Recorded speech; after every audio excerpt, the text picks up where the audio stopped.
Hello friends, नमस्कार। दी books में आपका स्वागत है। आई होप आप लोग अच्छे होंगे और पढ़ाई भी कर रहे होंगे।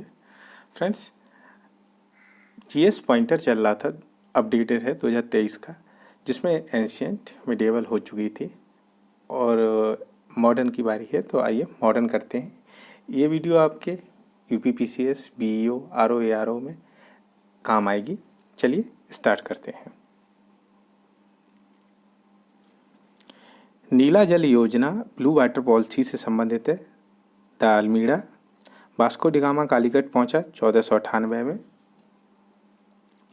पुर्तगाली उपनिवेश का प्रथम वायसराय भारत में था। पुर्तगाली उपनिवेश का प्रथम वायसराय भारत में था Francisco de Almeida. Vasco da Gama का कालीकट में स्वागत किया जमोरिन ने।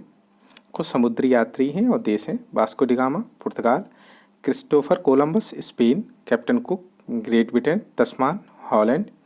भारत में पुर्तगाली शक्ति का वास्तविक संस्थापक था अल्बुकर्क। अल्बुकर्क इसलिए था क्योंकि फ्रेंड्स ये गवर्नर था और इसने क्या कहते हैं कहा था कि आप लोग यहाँ भारतीय लोगों से शादी करके यहाँ पे अपनी जनसंख्या बनाएं। पुर्तगालियों ने भारत में प्रथम दुर्ग का निर्माण किया था कोचीन में। मध्यकाल में सर्वप्रथम भारत से व्यापार संबंध स्थापित करने वाले थे पुर्तगाली। भारत में प्रथमतः सामुद्रिक व्यापारिक केंद्र स्थापित किया पुर्तगालियों ने। बंगाल की बादिल, चिंसुरा, हुगली, श्री रामपुर फैक्ट्री में से जो डचों द्वारा स्थापित की गई थी, हुगली, चिंसुरा।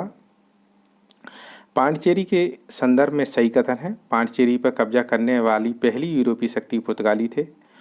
हुगली को बंगाल की खाड़ी में समुद्री लूटपाट के लिए अड्डा बनाया पुर्तगालियों ने। कलकत्ता का संस्थापक था जाब चारनाक। मोस्ट इम्पोर्टेंट क्वेश्चन है, ये आता है हमेशा पेपर में।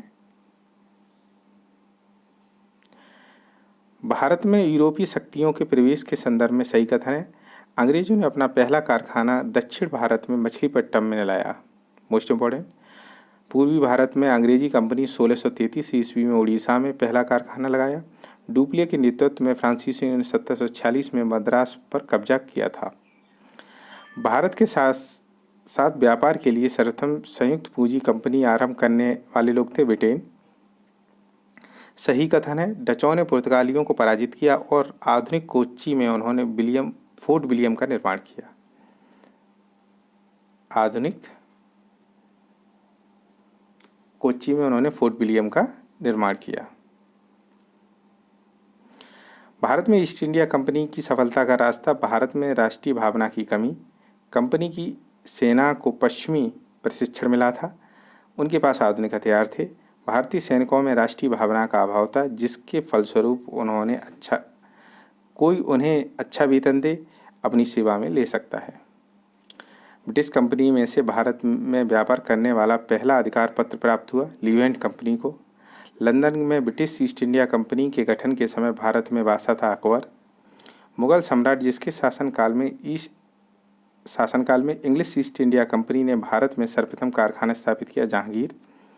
सूरत, सतारा, बॉम्बे, पणजी में से ईस्ट इंडिया कंपनी की प्रारंभिक प्रेसिडेंसी थी सूरत में। मोस्ट इम्पोर्टेंट क्वेश्चन है ये भी।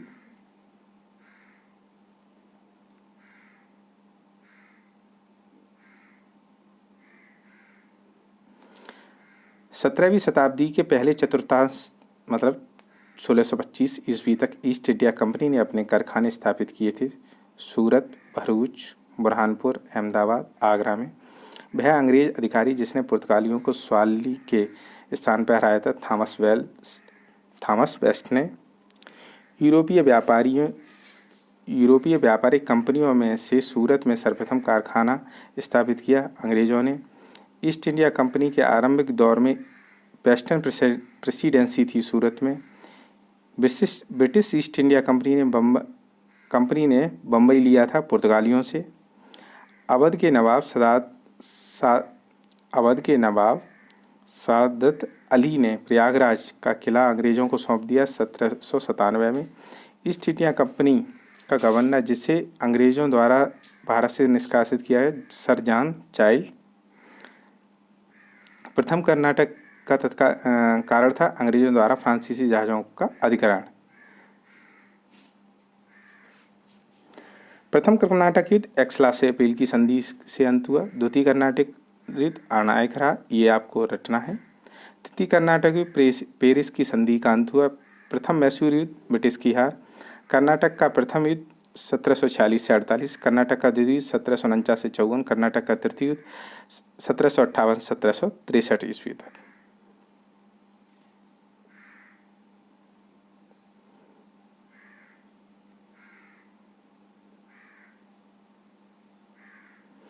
प्रथम यूरोपीय व्यक्ति जिसने भूक्षेत्र अर्जित करने के उद्देश्य से भारतीय राजाओं के झगड़े में भाग लेने की नीति प्रारंभ की, डुप्ले था। ये मोस्ट इम्पोर्टेंट है, ये याद रखिए।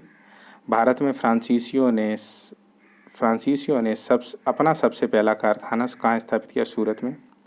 फ्रांसीसी ईस्ट इंडिया कंपनी स्थापित हुई लुई 14वें के शासनकाल में। भारत में फ्रांसीसी कंपनी का संस्थापक माना जाता है कलवर्ट को। बंगाल में डचों द्वारा स्थापित कारखाना था हुगली और चिंसोरा में। डच ईस्ट इंडिया कंपनी ने पटना में अपनी फैक्ट्री स्थापित की 1632 में। फ्रांसीसी दक्कन में शक्ति आंदोलन स्थापित करने में सफल रहे। अंग्रेजों की फौज शक्तिशाली थी। भारत में यूरोपीय शक्तियों के आगमन का क्रम है पुर्तगाली, डच, अंग्रेज और फ्रांसीसी। कौन थे? पुर्तगाली, डच, अंग्रेज और फ्रांसीसी। अब Pondicherry, French, Goa, Portuguese, Travancore, Danish, Sadras, Dutch. यूरोपीय वासियों को सर्वोत्तम सोरा और अफीम प्राप्त होता था बिहार से। भारत में डचों द्वारा स्थापित व्यापारिक केंद्र थे नागपट्टनम, चिंसोरा, मछलीपट्टनम, सूरत, भरूच, आगरा, कोचीन, अहमदाबाद और पटना। यूरोपियों में से स्वतंत्रता पूर्व भारत में व्यापारी के रूप में सबसे अंत में आए फ्रांसीसी। कंपनी एक असंगति है, परंतु यह व्यवस्था उस व्यवस्था का भाग है जहाँ सब कुछ ही असंगत है। ईस्ट इंडिया कंपनी के बारे में यह टिप्पणी की जीवी मैकाले ने। एक्स ला शापिल 1748 की संधि के संदर्भ में कथन सत्य, इसने अंग्रेज़ों को मद्रास पुनः प्राप्त हुआ है। इससे अंग्रेज़ों को पुनः मद्रास प्राप्त हो गया था।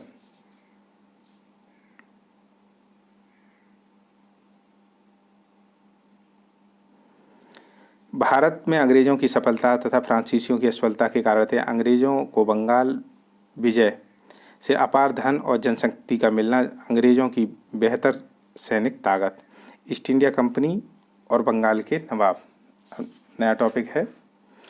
मुगल सम्राट द्वारा नियुक्त किया गया अंतिम गवर्नर था मुर्शिद कुली खां। कहाँ का? बंगाल का। ये क्वेश्चन आता है बहुत बार। भय युद्ध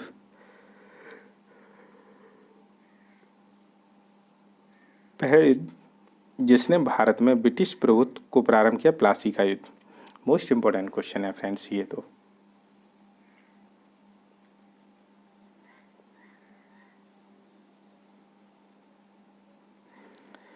सिराजुद्दौला लॉर्ड क्लाइव द्वारा परास्त हुआ प्लासी के युद्ध में।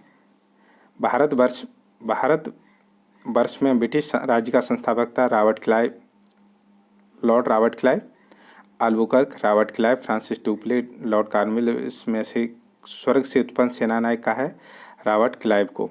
प्लासी का युद्ध मैदान अवस्थित है पश्चिम बंगाल में। प्लासी का युद्ध लड़ा गया 1757 में। बंगाल का वह नवाब जिसने अपनी राजधानी मुर्शिदाबाद से मुंगेर स्थान की, मीर कासिम। सबसे अधिक निर्णायक युद्ध जिसने अंग्रेजों के भारत के प्रभुत्व को संस्थापित किया, बक्सर का युद्ध। बक्सर के युद्ध के समय दिल्ली का शासक था शाह आलम द्वितीय।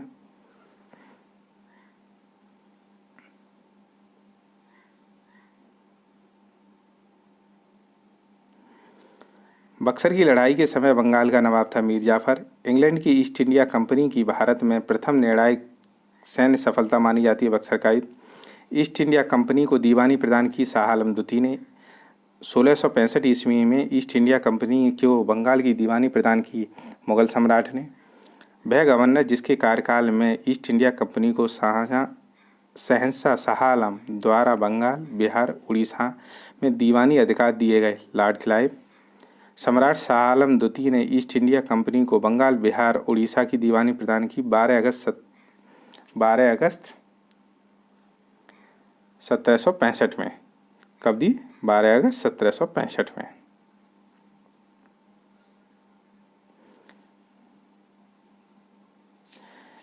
इलाहाबाद की संधि के बाद रॉबर्ट क्लाइव ने मुर्शिदाबाद के उप दीवान नियुक्त किया मोहम्मद रजा खान को। 1765 में दीवानी प्रदान किए जाने के बाद ब्रिटिश सबसे पहले जिस पर्वतीय जनजाति के संपर्क में आए वह खासी थी। अवध सल्तनत ने हिंदू नायब वजीर के संदर्भ में सत्य है। राजा टिकैत राय नवाब असफुद्दौला के अर्थमंत्री थे। अवध के नवाबों के राज्य में सामान्यतः कतिपय हिंदू जातियों के लोगों को उच्च स्थान प्राप्त था। 18वें शतक में भारत में लड़े गए युद्धों का सही क्रम अंबर का युद्ध, प्लासी का युद्ध, बांडीवास का युद्ध और बक्सर का युद्ध। बांडीवास का युद्ध हुआ 1760 में, ब्रिटिश ने फ्रेंच को हराया। फ्रांसीसी सेनापति जो 1760 में बांडीवास के युद्ध में पराजित हुआ, काउंट लाली। मोस्ट इम्पोर्टेंट क्वेश्चन है फ्रेंड्स ये थोड़ा धुंधला हो गया है। ये क्वेश्चन ये है, वह फ्रांसीसी सेनापति जो 1760 में बांडीवास के युद्ध में पराजित हुआ, ये है काउंट लाली, मतलब काउंट डी और है बीच में, काउंट डी लाली। ठीक है। कुछ युद्ध हैं। बक्सर का युद्ध हुआ, बक्सर का युद्ध मीर कासिम के विरुद्ध ईस्ट इंडिया कंपनी। बांडीवास का युद्ध फ्रांसीसी विरुद्ध ईस्ट इंडिया कंपनी। चिलियावाला का युद्ध डलहौजी के विरुद्ध। खुर्दा का युद्ध निजाम विरुद्ध मराठे। भारत में अंग्रेजों का सर्वाधिक विरोध किया था मराठों द्वारा। अब आते हैं क्षेत्रीय राज्य जैसे पंजाब और मैसूर। दिल्ली, काबुल, मकराना तथा श्रीनगर में से रणजीत सिंह के राज्य में सम्मिलित था श्रीनगर। रणजीत सिंह संबंधित है सुकर चकिया मिसल से। मोस्ट इम्पोर्टेंट क्वेश्चन है ये। महाराजा रणजीत सिंह के राज्य की राजधानी थी लाहौर। राजा रणजीत सिंह ने अदालत ए आला की स्थापना की लाहौर में। रणजीत सिंह ने सुप्रसिद्ध कोहिनूर हीरा प्राप्त किया शाह शुजा से।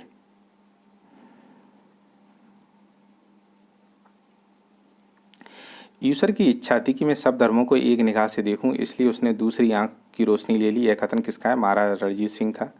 महाराजा रणजीत सिंह के उत्तराधिकारी थे खड़क सिंह। सिख राज का अंतिम राजा था दिलीप सिंह। पंजाब के पूर्व महाराजा दिलीप सिंह के विषय में 23 अक्टूबर 1893 को उनका निधन पेरिस में हुआ। नासिक में उनकी अंत्येष्टि हुई। उन्होंने कभी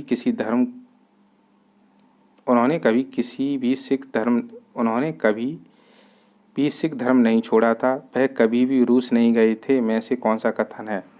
23 अक्टूबर 1893 में उनका निधन पेरिस में हुआ था। ये सही है।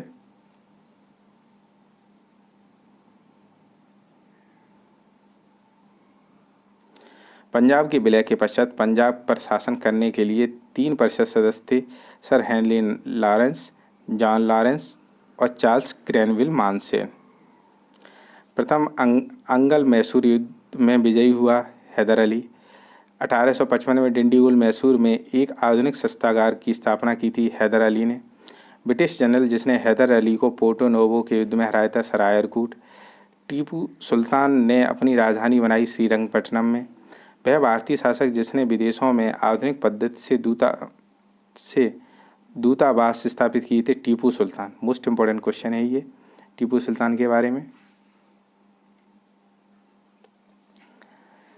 फिर है टीपू सुल्तान ने ब्रिटिश सेना में 1780 को हराया था पोलीपुर में। फिर है अंग्रेजों ने श्रीरंगपट्टनम की संधि की टीपू सुल्तान के साथ। फिर है टीपू सुल्तान अंग्रेजों के साथ युद्ध में मारे गए 1799 में। मोस्ट इम्पोर्टेंट क्वेश्चन था ये। कुछ युद्ध हैं, देखते हैं। प्रथम अंगल मैसूर युद्ध हैदर अली पराजित हुआ। प्रथम मैसूर युद्ध में कौन हुआ? हैदर अली पराजित हुआ था। द्वितीय अंगल मैसूर युद्ध अनायक था। तृतीय अंगल मैसूर युद्ध टीपू सुल्तान युद्ध में पराजित हुआ और अपना भूभाग अंग्रेजों को दे दिया। चतुर्थ अंगल मैसूर 1799 में हुआ, जिसमें टीपू सुल्तान मारा गया है। इलाहाबाद की संधि हुई 1765 में, मंगलौर की 1784 में। ये फ्रेंड्स सारी रट रही हैं आपको। सालवाई की संधि 1782 और मद्रास की संधि 1769 में। बेगम समरू ने एक अति प्रसिद्ध चर्च का निर्माण करवाया सरदाना में। सही कथन है। महाराजा रणजीत सिंह ने लाहौर में तोपों के निर्माण के लिए आधुनिक ढलाई खाने स्थापित किया। आमेर में सवाई जयसिंह ने यूक्लिड के रेखागणित के तत्वों का संस्कृत में अनुवाद कराया।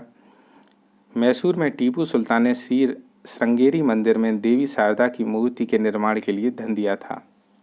फिर देखते हैं, सही कथन है। प्लासी के युद्ध में सिराजुद्दौला की पराजय के लिए मीर जाफर ने अंग्रेजों से मिलकर षड्यंत्र रचा था। ईस्ट इंडिया कंपनी के कंट्रोल के खिलाफ बगावत नहीं की हैदराबाद राज्य के निजाम ने। सही। अब आइए governor general.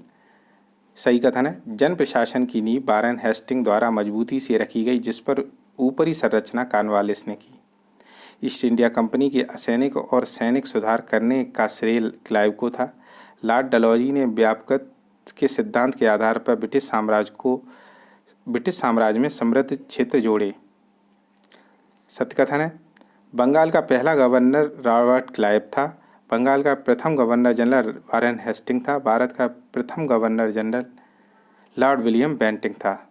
Most important question है। बंगाल का प्रथम गवर्नर रॉबर्ट क्लाइव, बंगाल का प्रथम governor general Warren Hastings, Bharat का प्रथम governor general Lord William Bentinck. Most important question है ये। फिर देखते हैं घटनाओं के जो घटी हैं। बक्सर का युद्ध 22 अक्टूबर 1764 में, क्लाइव का पुनः भारत का आगमन, मतलब 22 अक्टूबर 1764 को, और क्लाइव का पुनः भारत आगमन 3 मई 1765 को, इलाहाबाद की संधि अगस्त 1765 में, और वारेन हेस्टिंग का गवर्नर जनरल बना 1774 में।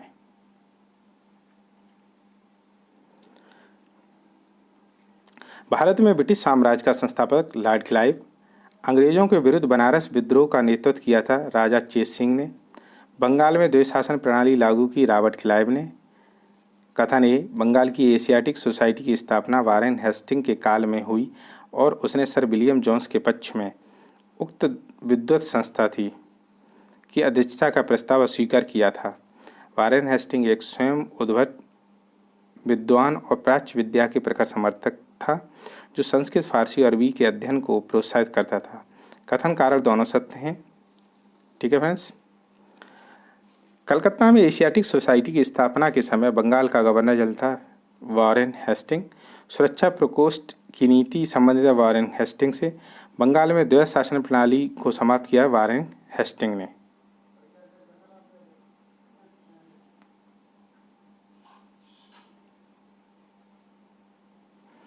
वह गवर्नर जनरल जिस पर ब्रिटिश संसद में महाभियोग का मुकदमा चलाया वारेन हेस्टिंग।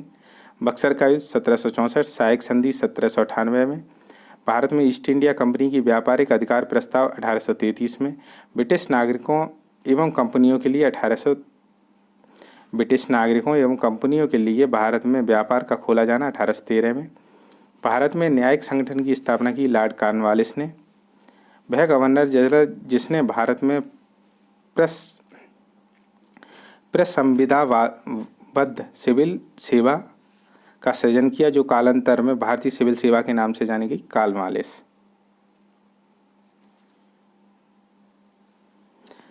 अठारहवीं शताब्दी के उत्तरार्ध में प्राय कंपनी बहादुर की शानो शौकत का स्थानीय प्रतिनिधि कहा जाता था दरोगा को।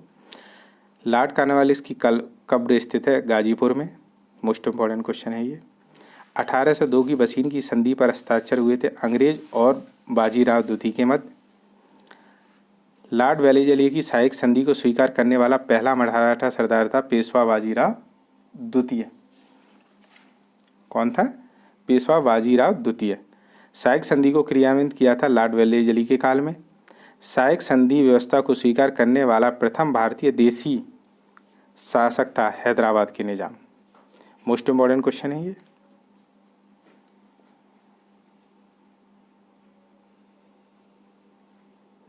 हैदराबाद, मैसूर, अवध, सिंधिया में लॉर्ड वेलेजली के साथ सहायक संधि करने वाले राज्यों का सही कारण है हैदराबाद, मैसूर, अवध और सिंधिया। सुगौली की संधि हुई 1815 में।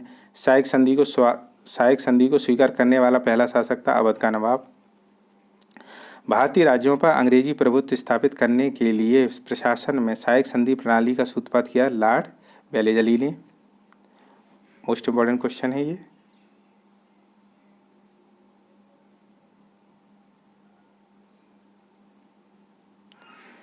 ईस्ट इंडिया कंपनी का राजपूत राज्यों से सहायक संधि करने का मुख्य उद्देश्य था अंग्रेजों की प्रभुसत्ता स्थापित करना।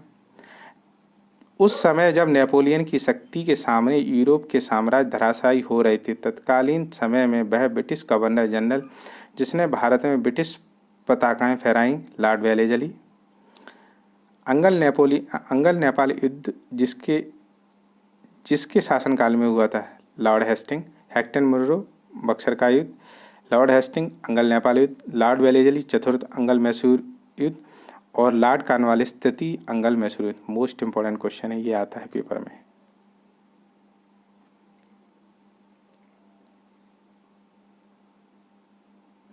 तृतीय अंगल मराठा युद्ध संबंधित है लॉर्ड हेस्टिंग से। सर टॉमस मुर्रो मद्रास के गवर्नर रहे 1820 से 1827 तक। तथा कथित कुशासन के आधार पर जिस गवर्नर जनरल ने मैसूर राज्य के प्रशासन को ले लिया था वह था Lord William Bentinck. Governor general जो तृतीय अंगल मैसूर युद्ध से संबंधित था लॉर्ड कॉर्नवालिस। ठगों के दमन से संबंधित था कैप्टन स्लीमैन। सती प्रथा पर पाबंदी लगाई विलियम बेंटिंग ने। विलियम बेंटिंग द्वारा सती प्रथा समाप्त की गई 1829 में। बंगाल के दासों के निर्यात को रोक दिया गया 1789 में। लॉर्ड डलहौजी द्वारा अवध का अंग्रेजी राज्य में विलय हुआ कुशासन किसके कारण हुआ? कुशासन के कारण। मोस्ट इम्पोर्टेंट क्वेश्चन है ये। ब्रिटिश साम्राज्य में अवध का विलय हुआ 1856 में। फिर कुछ सुमेलिन करने के लिए आते हैं।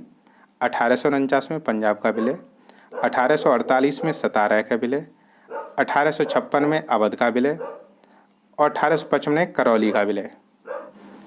बागात रियासत का ब्रिटिश साम्राज्य में विलय हुआ 1850 में। वह गवर्नर जनरल जिसने विलय की नीति नियोजित और क्रियान्वित की थी Dalhousie. James Andrew Ramsay Bharat के जिस गवर्नर जनरल का वास्तविक नाम था लॉर्ड डलहौजी। भारत में ब्रिटिश शासन के दौरान झांसी, संबलपुर, सतारा राज्यों के विलय का सही क्रम है सतारा, संबलपुर, झांसी। अंग्रेजों द्वारा सिंध विजय संपन्न हुई लॉर्ड एलनबरो के समय। सिंध पर ब्रिटिश ने कब्जा किया 1843 में। जब अवध का ब्रिटिश साम्राज्य में विलय हुआ उस समय अवध का ब्रिटिश रेजिडेंस था जेम्स आउटरम। भारत में प्रथम रेलवे लाइन जिस ब्रिटिश गवर्नर के समय बिछाई गई थी वह था लॉर्ड डलहौजी।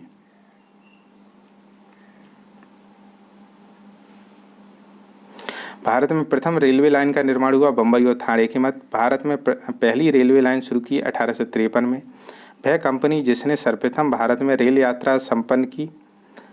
यात्रा प्रारंभ की great Indian peninsula railway. British भारतीय राज्य क्षेत्र का अंतिम प्रमुख विस्तार हुआ लॉर्ड डफरिन के समय में। पब्लिक वर्क्स डिपार्टमेंट को 1845 से 1855 के दौरान स्वरूप देने वाले थे लॉर्ड डलहौजी। विधवा पुनर्विवाह अधिनियम क्रियान्वित किया गया लॉर्ड कैनिंग के शासनकाल में। 1 नवंबर 1858 में महारानी विक्टोरिया का घोषणा पत्र इलाहाबाद में पढ़कर सुनाया था लॉर्ड कैनिंग ने।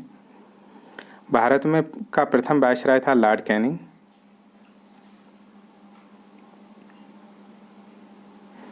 अपने पुत्र के स्थान पर दूसरे उत्तराधिकारी को गोद लेने के अधिकार को पुनः स्थापित किया था 1858 की साम्राज्ञी की घोषणा ने।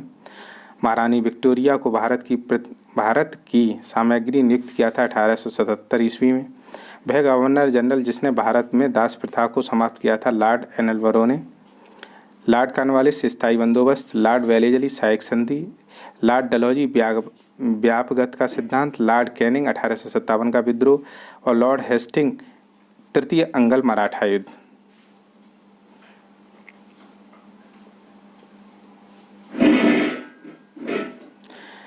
स्थायी बंदोबस्त प्रारंभ किया था लॉर्ड कॉर्नवालिस के शासनकाल में। पेशवाई के समय पेशवाई को समाप्त किया था 1818 में। सर जांसूर निष्क्रियता, लॉर्ड एनेबलो सिंध का विलय, लॉर्ड डलहौजी अवध का विलय, लॉर्ड वेलेजली चतुर्थ अंगल मैसूर युद्ध,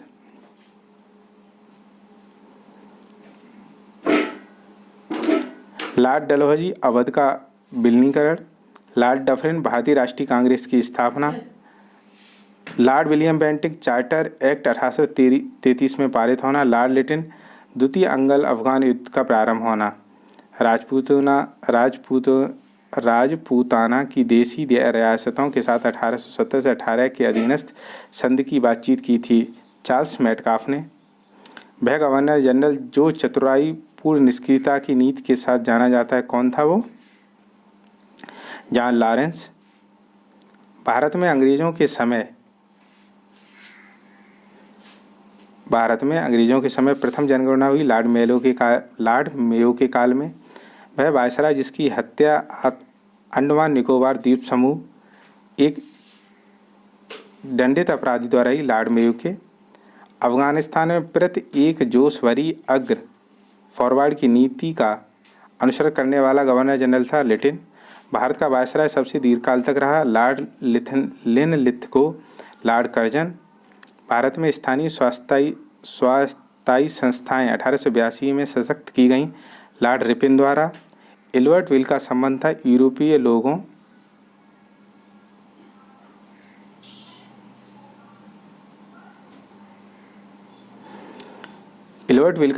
यूरोपीय लोगों के मामलों की सुनवाई करने के लिए भारतीय न्यायाधीशों पर लगाई गई अयोग्यताओं को हटाए जाने से, महिलाओं तथा बच्चों की कार्यविधि के घंटों को सीमित करने तथा स्थानीय शासन को आवश्यक नियम बनाने के लिए प्राधिकृत करने के लिए प्रथम फैक्ट्री अधिग्रहण किया गया था लॉर्ड रिपिन के काल में।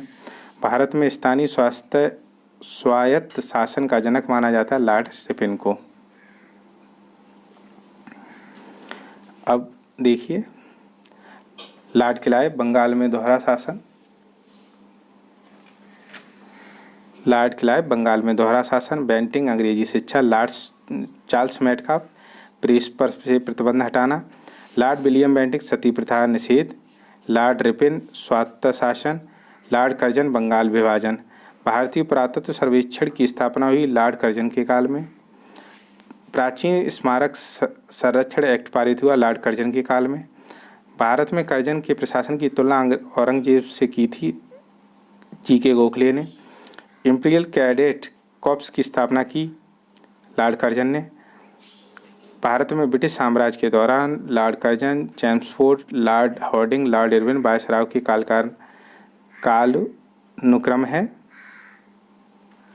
तो सबसे पहले कौन आया? लॉर्ड कर्जन, फिर लॉर्ड हार्डिंग, लॉर्ड चेम्सफोर्ड, फिर इरविन। असैनिक प्रशासन 1905 में के संदर्भ में कथन सत्य है। लॉर्ड कर्जन ने प्रांतीय सीमाओं को पुनर्गठित करने के लिए निर्णय लिया। पूर्व बंगाल और असम नामक नया प्रांत बनाया 1905 में। फूट डालो और राज करो की रणनीति बनाई लॉर्ड कर्जन और मिंटो द्वारा। मुझे विश्वास है कि कांग्रेस अपने विनाश की तरफ जा रही है और यह मेरा बड़ी इच्छा भारत में रहते होगी कि इसके शांतिप्रिय निधन के लिए इसका सहायक बनूं। Lord Curzon.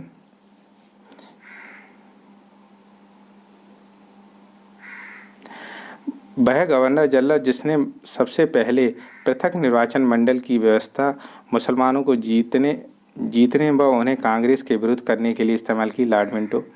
भारत का एकमात्र यहूदी वायसराय था Lord Reading. Pitt's India act Warren Hastings. Doctrine of lapse Lord Dalhousie. Vernacular press act Lord Lytton. Ilbert bill Lord Ripon. ठगी का दमन विलियम बेंटिक। रिंग फेस की नीति वारेन हेस्टिंग। ब्रिटिश भारत की राजधानी की कलकत्ता से दिल्ली स्थानांतरण की क्रियान्वित हुआ लॉर्ड हार्डिंग के काल में। मोस्ट इम्पॉर्टेंट है ये। फिर आते हैं चूक सिद्धांत या हड़प नीति लॉर्ड डलहौजी। बंगाल विभाजन लॉर्ड कर्जन। बंगाल का दोहरा शासन लॉर्ड क्लाइव। सामाजिक सुधार बेंटिक। फिर सूची और सूची दूसरी है। बंगाल में फोर्ट विलियम प्रेसिडेंसी का गवर्नर रेगुलेटिंग एक्ट 1773 के अधीन चार्ल्स कॉर्नवालिस का दूसरा अर्ल और पहला मार्क्सिस। भारत के गवर्नर जनरल 1833 हैं James Andrews, brown, Ramsay, Dalhousie, काल और मार्क्सिस। फिर देखते हैं भारत का गवर्नर जनरल और वायसराय गिलबर्ट, जॉन एलियट मरे और कन्नीमांड मिंटो का अर्ल।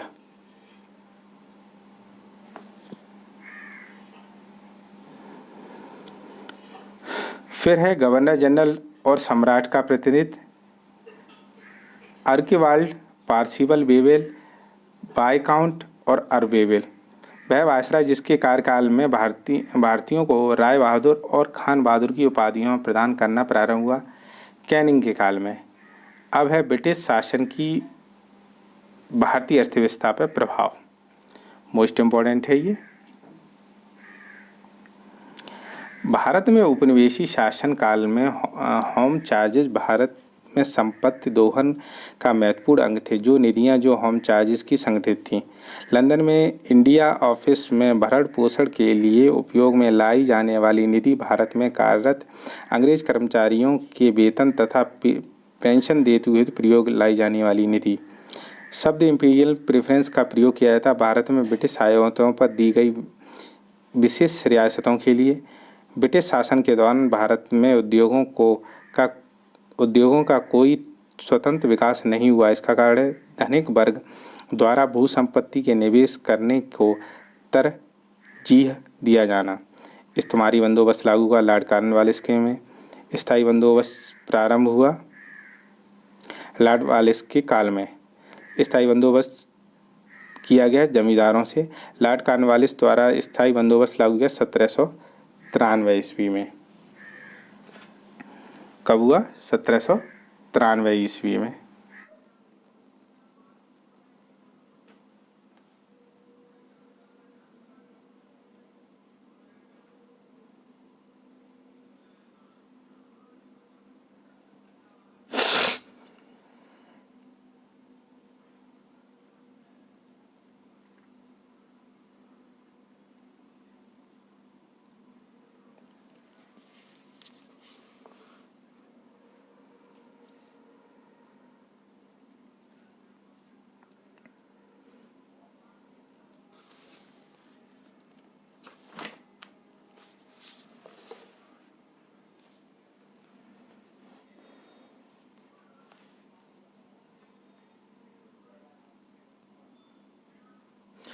चिरस्थायी बंदोबस्त 1793 के अंतर्गत जमींदारों से अपेक्षा की गई थी कि वे खेतीहारों को पट्टा जारी करेंगे। अनेक जमींदारों ने पट्टा जारी नहीं किया। इसका कारण क्या था? जमींदारों के ऊपर कोई सरकारी नियंत्रण नहीं था। बिहार में परमानेंट सेटलमेंट लागू करने का कारण था भू राजस्व का राजस्व निर्णय करना। 1885 में बंगाल और बिहार में भूमि पर किराएदारों के अधिकारों को बंगाल किराएदारी अधिनियम द्वारा दिया गया था। ब्रिटिश शासन के दौरान भारत में रैयतवाड़ी बंदोबस्त के प्रारंभ किए जाने से संबंध थे Alexander Read, Thomas Munro, Elphinstone, Wingate और गोल्डस्मिथ। सर टॉमस मुनरो जिस भू राजस्व बंदोबस्त से संबंध है वह है रैयतवाड़ी बंदोबस्त। अंग्रेजों ने रैयतवाड़ी बंदोबस्त लागू किया था मद्रास और बम्बई प्रेसिडेंसी में। अंग्रेजों ने रैयतवाड़ी व्यवस्था सर्वप्रथम आरंभ की थी मद्रास प्रेसिडेंसी में। किसमें? मद्रास प्रेसिडेंसी में। ब्रिटिश व्यवस्था में रैयतवाड़ी भू राजस्व संग्रह प्रचलित था दक्षिणी तथा पश्चिमी भारत में। रैयतवाड़ी बंदोबस्त के संदर्भ में सही कथन है। किसानों द्वारा लगान सीधे सरकार को दिया जाता था। सरकार रैयत को पट्टे देती थी। रैयत मतलब सीधे किसान को पट्टे देती थी। कर लगाने के पूर्व भूमि का सर्वेक्षण और भूमि निर्धारण किया जाता था। वह प्रथा जिसके तहत किसान स्वयं भू मालिक होता और सरकार को भू राजस्व के भुगतान के लिए जिम्मेदार माना जाता है कहलाती है रैयतवाड़ी। ब्रिटिश कथन सत्य है। ब्रिटिश सरकार ने भारत के अलग अलग भागों में भू राजस्व की अलग अलग व्यवस्था लागू की। इससे भारतीय किसानों में अलग अलग वर्ग बन गए। असम में सर्वप्रथम चाय कंपनी की स्थापना हुई थी 1839 में। ये PCS में क्वेश्चन आया है। पंजाब भू हस्तांतरण अधिनियम पारित किया गया 1900 में। अब कुछ सुमेलन करना है। जजमानी उत्तर भारत, बाराबलूट महाराष्ट्र, मिरिस तमिलनाडु, अडाड़ी कर्नाटक। पीसीएस के क्वेश्चन है, ये सारे ही पीसीएस के क्वेश्चन हैं। ब्रिटिश भारत में सैन्य बल पर केंद्रीय राजस्व का कुल प्रतिशत व्यय होता है 40%।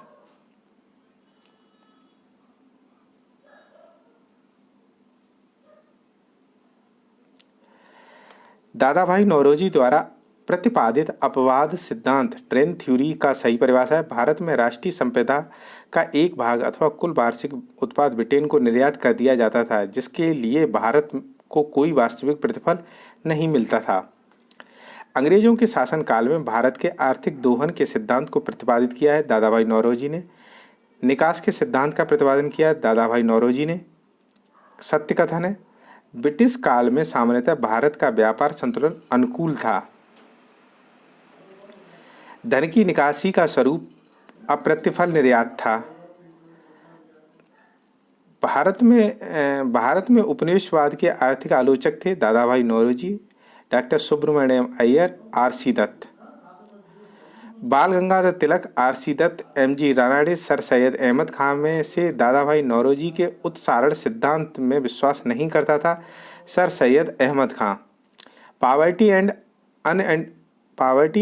And un-British rule in India नामक पुस्तक प्रकाशित हुई 1901 में।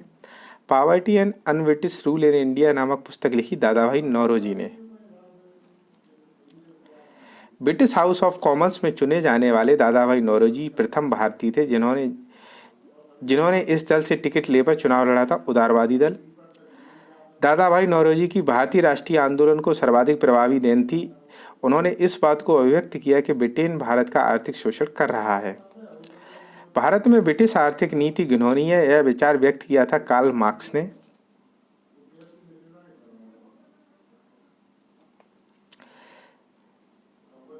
ब्रिटिश शासन के समय अर्थव्यवस्था को खोखला करने इकोनॉमिक्स ड्रोन के सिद्धांत के बारे में पुस्तक लिखी दादाभाई नौरोजी ने।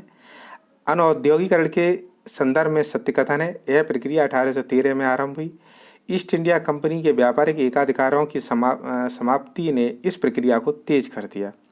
दक्षिण भारत में सिंचाई व्यवस्था के अग्रदूत माने जाते हैं sir Arthur cotton. East India company के भारतीय एजेंट थे बेनियान।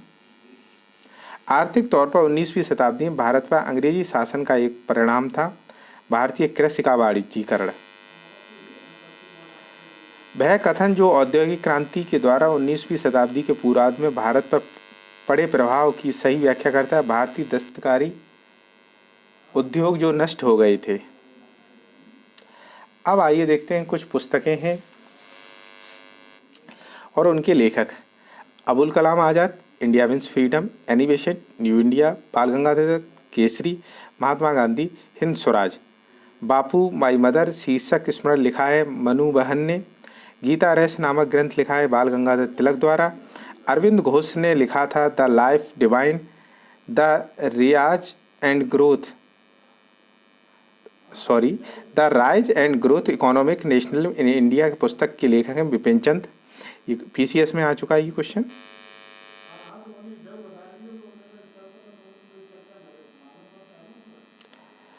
अस्पृश्य समुदाय के लोगों को लक्षित कर प्रथम मासिक पत्रिका विटाल विध्वंसक प्रकाशित की गई थी गोपाल बाबा बालंगकर द्वारा। 19वीं शताब्दी का प्रथम इतिहासकार जिसने राजस्थान की सामंतवादी व्यवस्था के बारे में लिखे थे कर्नल जेम्स टाड ने। मोस्ट इंपॉर्टेंट है ये। Unhappy India Lala Lajpat Rai, Durgesh Nandini Vikram Chandra Chatterjee. Poverty and un-British rule in India Dadabhai Naoroji. फिर है Larry Collins and Dominique Lapierre, freedom at midnight. Most important है। Durgadas, India from Curzon to Nehru and after. Rafi Zakaria की बुक बहुत आती है ये। The man who divided India, runs and ruins, Sunil Gavaskar. Young India, Mahatma Gandhi. New India, animation. Valentine Chirol, Indian unrest. Subhash Chandra Bose, the Indian struggle. V D. Savarkar, the Indian war of independence. Surendra Nath Banerjee, a nation in the making. Lala Lajpat Rai, autobiographical writings.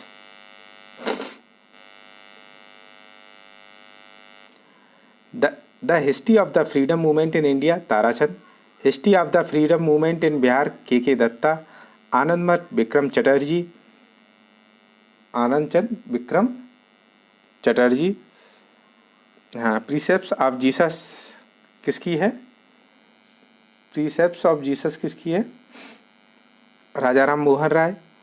फिर है अवर Indian Muslims, our है ये,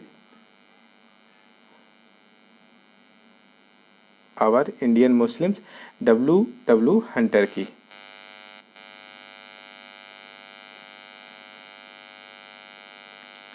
फिर आते हैं R.C.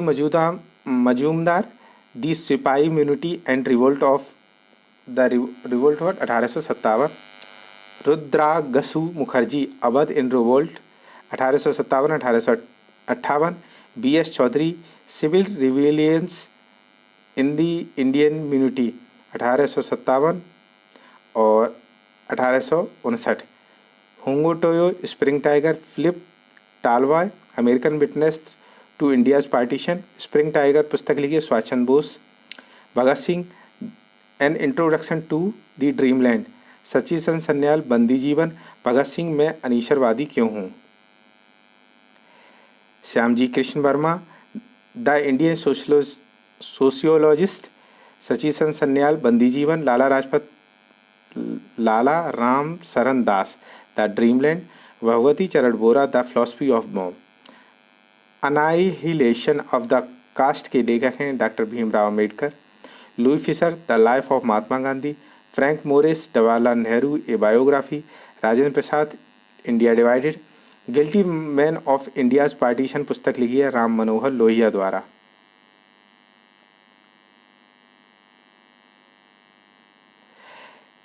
H.P. Hudson, the great divided. Jawaharlal Nehru, glimpses of the world history. Vikram Chandra Chatterjee, Anand Math. Michael Madhusudan Dutt, captive lady.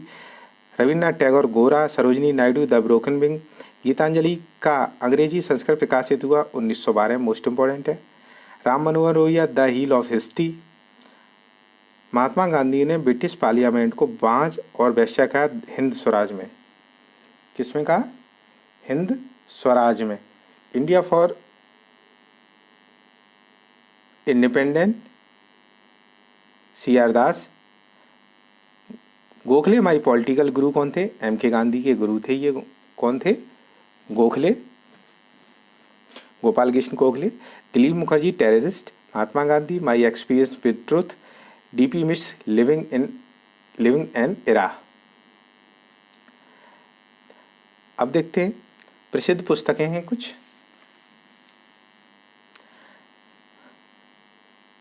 Foundation of Indian culture के लेखक हैं श्री अरविंद। बहुविवाद नामक पुस्तक लिखी है ईश्वर चंद्र विद्यासागर ने। विक्रमचंद, देवी चौधरानी, दीनबंधु मित्र, नील दर्पण। प्रेमचंद, शतरंज के खिलाड़ी। चंद्रकांता, देवकी नंदन खत्री। अमृतलाल नागर, अमृत विष, अमृत और विष। सुमित्रा नंदन पंत, चिदम्बरा। शरदचंद्र चटर्जी, देवदास। जयदेव, गीत गोविंद। प्रसिद्ध पुस्तक दास कैपिटल लिखी है कार्ल मार्क्स द्वारा। M.N. राय की उत्प्रवासी साम्यवाद प्रक्रिया है बैगार्ड। कौन सी है? बैगार्ड। गीतांजलि, आनंद मठ, सत्यार्थ प्रकाश तथा गीता रहस्य पुस्तकों में से वह पुस्तक जिसका संबंध भारत में राष्ट्रीय आंदोलन के विकास से जोड़ा जाता है आनंद मठ। बंगाली देशभक्ति की बाइबल मानी जाती है आनंद मठ। स्वतंत्रता संग्राम के समय लिखी गई सखाराम गणेश देउस्कर की पुस्तक दे शेर कथा के संदर्भ में सत्य कथन है।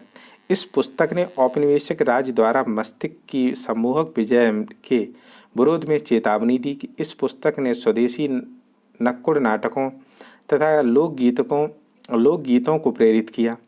वंदे मातरम का गीत जिसने उनकी आज़ादी की लड़ाई में भारत के देशभक्त सपूतों को बड़ी प्रेरणा प्रदान की, अंकित है आनंद मठ में। क्रांतिकारी रचना चेतावनी राग चूगडिया के रचयिता हैं केसरी सिंह बरहट। महात्मा गांधी ने अपनी आत्मकथा मूल रूप में लिखी है गुजराती में, मोस्ट इंपॉर्टेंट है। हिंद स्वराज महात्मा गांधी द्वारा लिखी गुजराती में।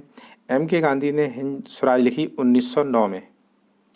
महात्मा गांधी ने हिंद स्वराज कब लिखी? 1909 में। भारतेंद्र हरिश्चंद्र की प्रसिद्ध कृति है भारत दुर्दशा। अंधेर नगरी चौपट राजा नाटक लिखा गया भारतेंद्र हरिश्चंद्र द्वारा। सुब्रमण्यम भारती कवि थे तमिल भाषा के। भारत भारती के लेखक हैं मैथिली शरण गुप्त। राष्ट्रीय कवि की उपाधि अपनी साहित्यिक कृतियों द्वारा भारतीय स्वतंत्रता संग्राम हेतु प्राप्त हुई थी मैथिली शरण गुप्त को। नील दर्पण की खेती करने वाले किसानों के शोषण पर आधारित नाटक था। घासीराम कोतवाल नामक नाटक के लेखक का नाम विजय तेंदुलकर है। उर्दू रंगमंच फारसी थिएटर पर बहुत अधिक आधारित हुआ करता था। संघर्ष की ओर पुस्तक के लेखक थे जयप्रकाश नारायण। प्रिजनर डायरी की पुस्तक लिखी है जयप्रकाश नारायण ने। किसने लिखी है? जयप्रकाश नारायण ने। फिर द पैसेज टू इंडिया पुस्तक लिखी है E.M. फोस्टर ने। फिर इंडियाज स्ट्रगल फॉर इंडिपेंडेंट पुस्तक के लेखक हैं बिपिन चंद्रा, जो सरकारी इतिहासकार हैं। बड़ी अच्छी बुक है इनकी। फिर है the rise and growth economic national in India के लेखक हैं Bipin Chandra. Indian national movement the long term economics के लेखक हैं Bipin Chandra. The out of print newspapers journalism and the business of new in the digital age नामक पुस्तक के लेखक हैं professor George Brock. Mother India पुस्तक लिखी गई कैथरीन मेयो द्वारा। The first Indian war of independent Vinayak Damodar Savarkar Rabindranath Tagore. झंडा गीत लिखा है श्याम लाल पार्षद ने। राष्ट्रभक्त गीत ए मेरे वतन के लोगों लिखा था प्रदीप द्वारा। मोस्ट इम्पोर्टेंट क्वेश्चन है ये। कवि इकबाल जिन्होंने सारे जहां से अच्छा लिखा है पंजाब। मजहब नहीं सिखाता आपस में बैर रखना, यह पंक्ति अपनी रचना में लिखी है मोहम्मद इकबाल ने।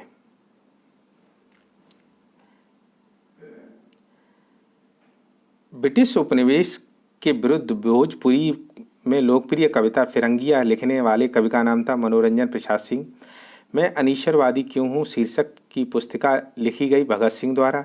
भारत में स्वदेशी आंदोलन के द्वारा लिखे गए गीत आमार सोनार बंगला ने बांग्लादेश को उसके स्वतंत्रता संग्राम में प्रोत्साहित किया और उसे बांग्लादेश ने राष्ट्रीय गान के रूप में अपनाया। यह गीत लिखा गया था रविन्द्रनाथ टैगोर द्वारा। जनगण मन की रचना की रविन्द्रनाथ टैगोर ने। गोल्डन थ्रेशोल्ड नामक कविता संग्रह के रचयिता हैं सरोजनी नायडू। अंग्रेजी में अनुदित प्राचीन भारतीय धार्मिक गीत काव्य सॉन्ग्स फ्रॉम प्रिजन से संबंध है Mohandas Karamchand Gandhi. Landmark in Indian constitution and national development नामक पुस्तक के लेखे हैं गुरमुख निहाल सिंह। कांग्रेस प्रेसिडेंशियल एड्रेसेस के संस्थापक हैं GN Natesan.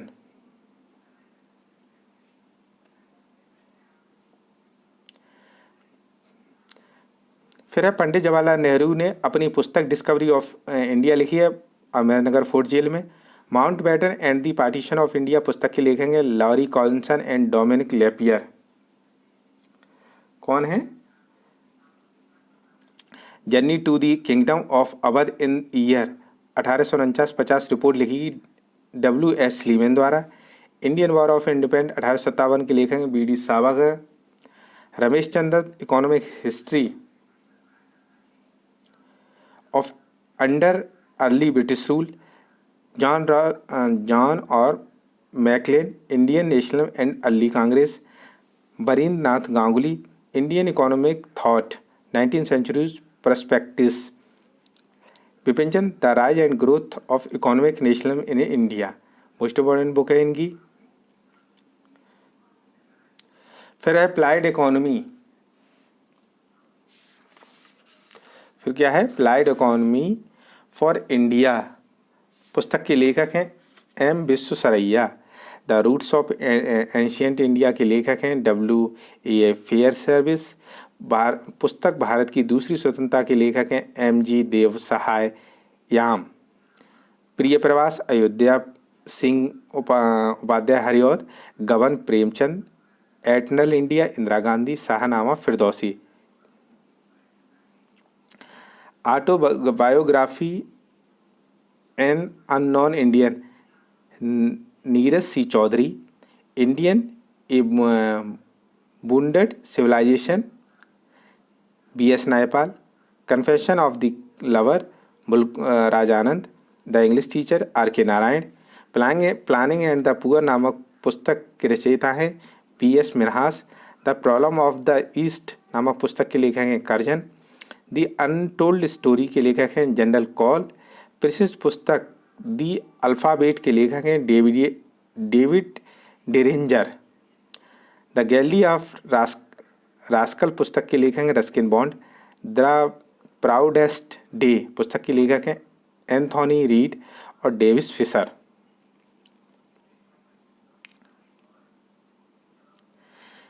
S.B. Chaudhuri, civil rebellion in the Indian communities, Ashok Mehta, the great rebellion, my music my life, Ravi Shankar, Aadha Gaon, Rahi Masoom Raza, Radha Ramakant Rath, the पिलफेरर, Lakshman Gaekwad, बाकी इतिहास, बादल सरकार, सीता स्वयंवर, विष्णुदास भावे, गयाति, विष्णु सखाराम खंडेकर, गिद्ध, जब्बार पटेल,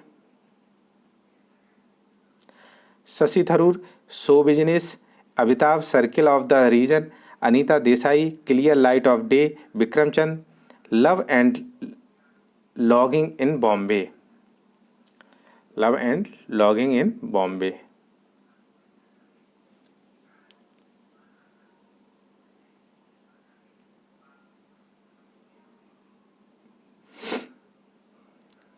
अब देखिए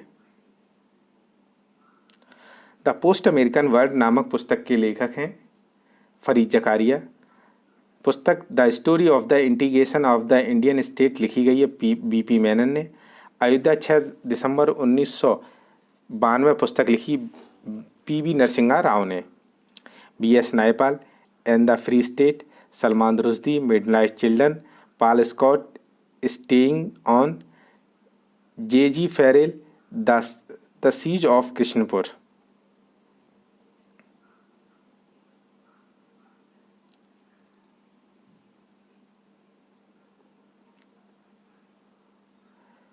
फिर है a bird of all human rights, Soli नामक ये किस पुस्तक के लेखक हैं R.N. Trivedi. Autobiography of madam Curie का हिंदी में अनुवाद किया लाल बहादुर शास्त्री ने। सुबह आज़ादी नामक कविता लिखी है फैज़ अहमद फैज़ ने। एलिजाबेथ हाली जानी जाती हैं हिमालय के अभियान की लेखिका के रूप में।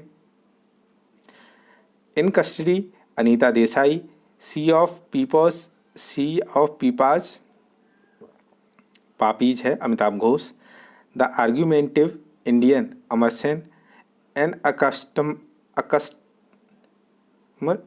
अकस्टमर अर्थ झुम्पालेरी। The Audacity of hope Barack Obama. Politics in India के रचयिता रजनी कोठारी। परवेज मुशर्रफ के जीवन तथा कला in the line of fire के गुप्त लेखक हैं हुमायूं गौहर। मुंशी इंसा अल्लाह खां उदयभान चरित। बाबू देवकीनंदन खत्री काजर की कोठरी। पंडित प्रताप नारायण मिश्र हठी हमीर। जयशंकर प्रसाद कंकाल। अंधायुग के धर्मवीर भारती अपने समय के चर्चित उपन्यास झीनी झीनी बीनी चदरिया के लेखक हैं अब्दुल बिस्मिल्लाह। सर्वोदय योजना की रूपरेखा तैयार करने में सम्मिलित थे जयप्रकाश नारायण। पुस्तक बंडर्स के लेखक हैं Sunil Gavaskar. Kapil Dev cricket my style. Henry Clinton living history. Arthur Camp myth of Mahatma. Neville Chamberlain the struggle for peace. अब देखते हैं 1857 की क्रांति। अंग्रेजी भारतीय सेना में चरबी वाले कारतूसों से चलने वाली इनफील्ड राइफल को शामिल किया गया है 1856 ईस्वी में। भारत में प्रथम स्वतंत्रता संग्राम का मुख्य तत्कालिक कारण था अंग्रेजों का धर्म में हस्तक्षेप का संदेह। मंगल पांडे की घटना हुई थी बैरकपुर में। मंगल पांडे सिपाही थे 24वीं बंगाल नेटिव इन्फेंट्री के। 1857 के विद्रोह के दौरान बहादुर शाह ने साहब ए आलम बहादुर का खिताब दिया था। बख्त खान को। 1857 की क्रांति का प्रमुख कारण था ब्रिटिश साम्राज्य की नीति। 1857 की क्रांति सर्वप्रथम हुई थी मेरठ में। 1857 के स्वतंत्रता संग्राम से संबंधित पहली घटना थी मेरठ की तीसरी कैवेलरी रेजिमेंट के सैनिकों द्वारा चर्बी युक्त कारतूसों को छूने से इनकार कर दिया।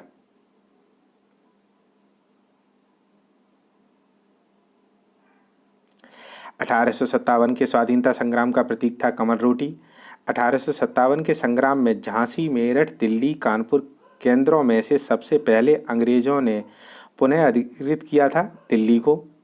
1857 के स्वाधीनता संघर्ष की वीरांगना महारानी लक्ष्मीबाई की जन्मस्थली है वाराणसी। 1857 के बरेली विद्रोह का नेता था खान बहादुर। महारानी लक्ष्मीबाई की समाधि स्थित है ग्वालियर में। रानी लक्ष्मीबाई को अंतिम युद्ध में सामना करना पड़ा हुरोज। 1857 का विद्रोह लखनऊ में जिसके नेतृत्व में आगे बढ़ा वह था बेगम हजरत महल। वह महिला जिन्होंने अवध में 1857 की क्रांति का नेतृत्व किया था बेगम हजरत महल। इलाहाबाद में 1857 के संग्राम का नेता था मौलवी लियाकत अली। 1857 के संघर्ष में भाग लेने वाले सिपाहियों की सर्वाधिक संख्या थी कहाँ से? अवध से। मोस्ट इंपॉर्टेंट क्वेश्चन ये आया है। नाना साहब के कमांडर इन चीफ थे तात्या टोपे। अजीमुल्लाह खां सलाहकार थे नाना साहब के। 1857 के विद्रोह के संदर्भ में नाना साहब, कुंवर सिंह, खान बहादुर खान, तात्या टोपे में से वह जिसे उसके मित्र ने धोखा दिया तथा जिसे अंग्रेजी द्वारा बंदी बनाकर मार दिया, Tatya Tope.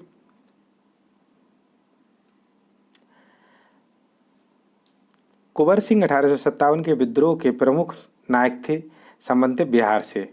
Most important question है, ये आता है हर बार एग्जाम में, स्पेशली बिहार में तो आता ही है।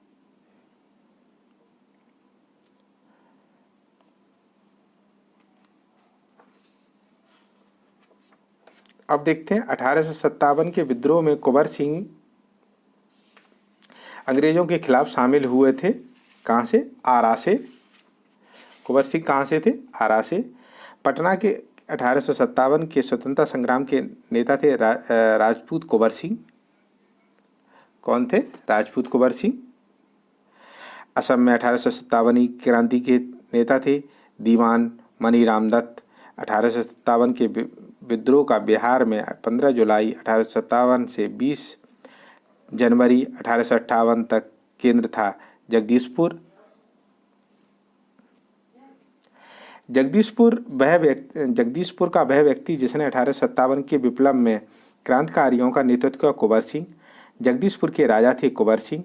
1857 की क्रांति में अंग्रेजों व जोधपुर की संयुक्त सेना को पराजित करने वाला था आउवा के ठाकुर कुशल सिंह। अजमेर, जयपुर, नीमच, आउवा में से राजस्थान में 1857 की क्रांति का केंद्र नहीं था जयपुर।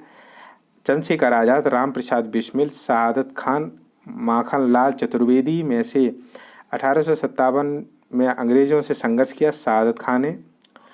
मौलवी अहमदुल्ला शाह, मौलवी इमदादुल्लाह, मौलाना फजलेहक खैराबादी, नवाब लियाकत अली में से 1857 के विद्रोह में अंग्रेज़ों का सबसे कट्टर दुश्मन था मौलवी अहमदुल्ला शाह। 1857 के विद्रोह को देखने वाले उर्दू कवि थे मिर्ज़ा गालिब।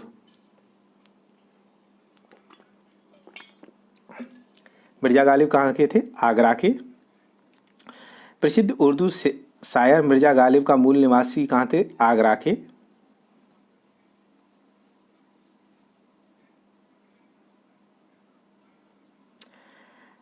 आज़ादी की पहली लड़ाई 1857 का भाग नहीं लिया था भगत सिंह ने। 1857 के विद्रोह में बेगम हजरत महल, कुंवर सिंह, ऊधम सिंह तथा मौलवी अहमदुल्ला में से संबंध नहीं था ऊधम सिंह। 1857 के स्वतंत्रता संग्राम में अंग्रेजों की सर्वाधिक सहायता प्राप्त करने वाला राजवंश था ग्वालियर के सिंधिया। भारत में शिक्षित मध्यम वर्ग 1857 के विद्रोह में से तटस्थता बनाई रखी, मतलब स्थिर रहे, उन्हें कोई मतलब नहीं था। खेतीहार मजदूर,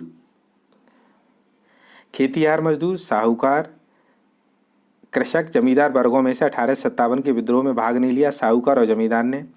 झांसी, चित्तौड़, जगदीशपुर तथा लखनऊ में से वह क्षेत्र जो 1857 के विद्रोह में प्रभावित नहीं था चित्तौड़। बिहार के दानापुर, पटना, आरा, मुजफ्फरपुर, मुंगेर में से 1857 के विद्रोह से प्रभावित था मुंगेर।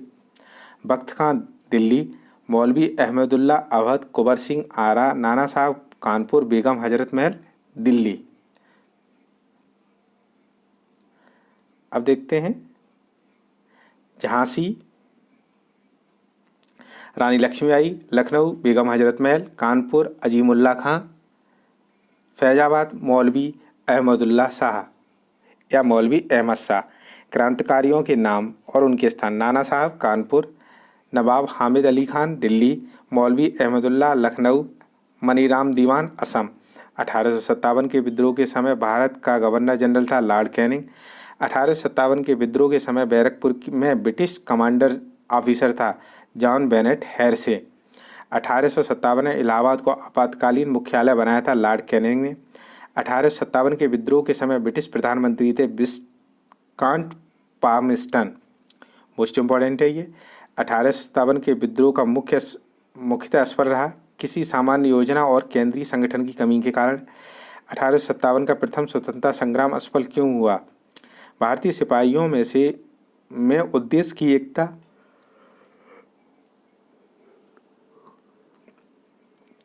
भारतीय सिपाहियों में उद्देश्य की एकता की कमी, प्राय भारतीय राजाओं ने ब्रिटिश सरकार का साथ दिया। ब्रिटिश सिपाही कहीं अच्छे और सज्जित और संगठित थे।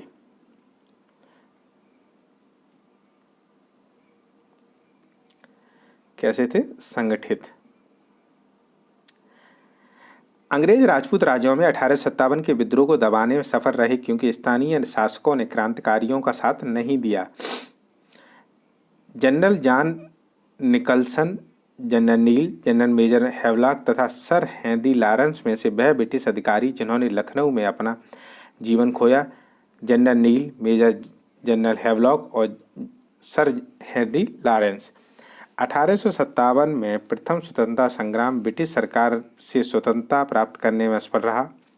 बहादुर शाह सफर के नेतृत्व में जन सहयोग नहीं मिला और अधिकांश महत्वपूर्ण रियासतों के शासक उनका साथ देने से कतरा रहे थे। दोनों कथन सही हैं। 1857 का विद्रोह को एक षड्यंत्र की संज्ञा दी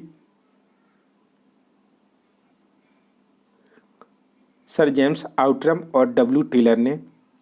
वह आधुनिक भारतीय इतिहासकार जिसने 1857 के विद्रोह को स्वतंत्रता संग्राम की पहली लड़ाई माना, बी.डी. सावरकर।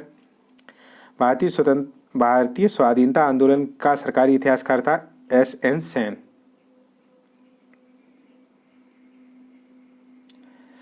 भारतीय भाषा में 1857 के विप्लव के कारणों पर लिखने वाला प्रथम भारतीय था सर सैयद अहमद खां।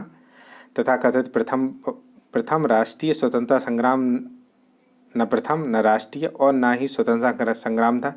यह कथन किसका था? आर.सी. मजूमदार। 1857 की क्रांति के बारे में सही अवधारणा है। इसने भारत में ईस्ट इंडिया कंपनी के शासन प्रणाली को मृतप्राय बना दिया। महारानी विक्टोरिया ने भारतीय प्रशासन को ब्रिटिश ताज के नियंत्रण में लेने की घोषणा की। 1 नवंबर 1858। महारानी विक्टोरिया ने 1858 की घोषणा में भारतीयों को बहुत सी चीज़ें दिए जाने का आश्वासन दिया। वह आश्वासन जिसे ब्रिटिश शासन ने पूरा किया। रियासतों को हड़पने की नीति समाप्त कर दी जाएगी।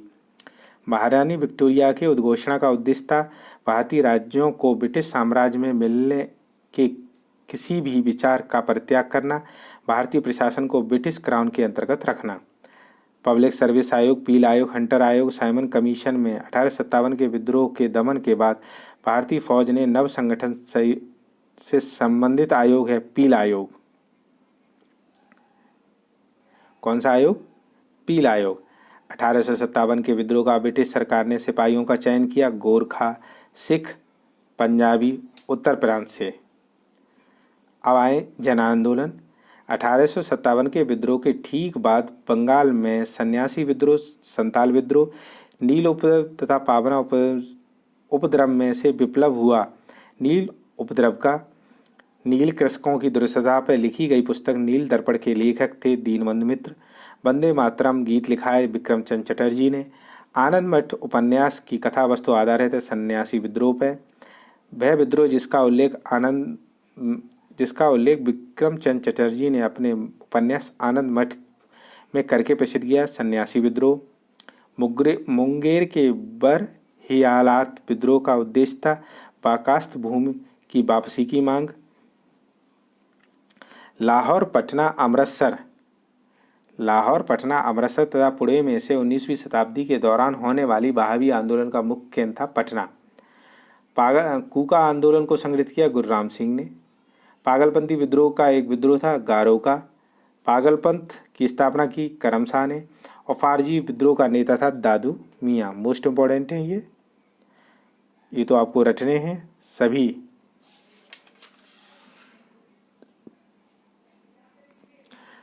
फराजी नेता थे हाजी शरियातुल्लाह के अनुयायी। फराजी आंदोलन का आरंभ किया हाजी शरियातुल्लाह ने। बेलथम्पीन ने अंग्रेजों के विरुद्ध आंदोलन नेतृत्व किया केरल में। महाराष्ट्र में रमोसी कृषक जत्था स्थापित किया वासुदेव बलवंत फाड़के ने। रमोसी विद्रोह सही रूप में जिस भौगोलिक इलाके में हुआ था वह था पश्चिमी घाट। गडकरी विद्रोह का केंद्र था कोल्हापुर। मानव बल प्रथा निषेध करने के कारण अंग्रेजों के विरुद्ध विद्रोह करने वाली जनजाति का नाम था खोंद। कोल विद्रोह का नेतृत्व किया बुद्धो भगत ने। बिगोरा विद्रोह था बड़ौदा में। ब्रिटिश औपनिवेशिक व्यवस्था के विरुद्ध 1857 के पूर्व भारत के विभिन्न भागों में हुए विद्रोह का सही घटनाक्रम है। बंगाल का सिपाही विद्रोह 1764 में। बेल्लौर का सिपाही विद्रोह 1806 में। कच्छ का विद्रोह 1819-31 में। कोल विद्रोह 1831-32 में। संताल विद्रोह 1855-56 में। बेल्लौर के विद्रोह के समय बंगाल का गवर्नर जनरल था सर जॉर्ज बारलो। कौन था?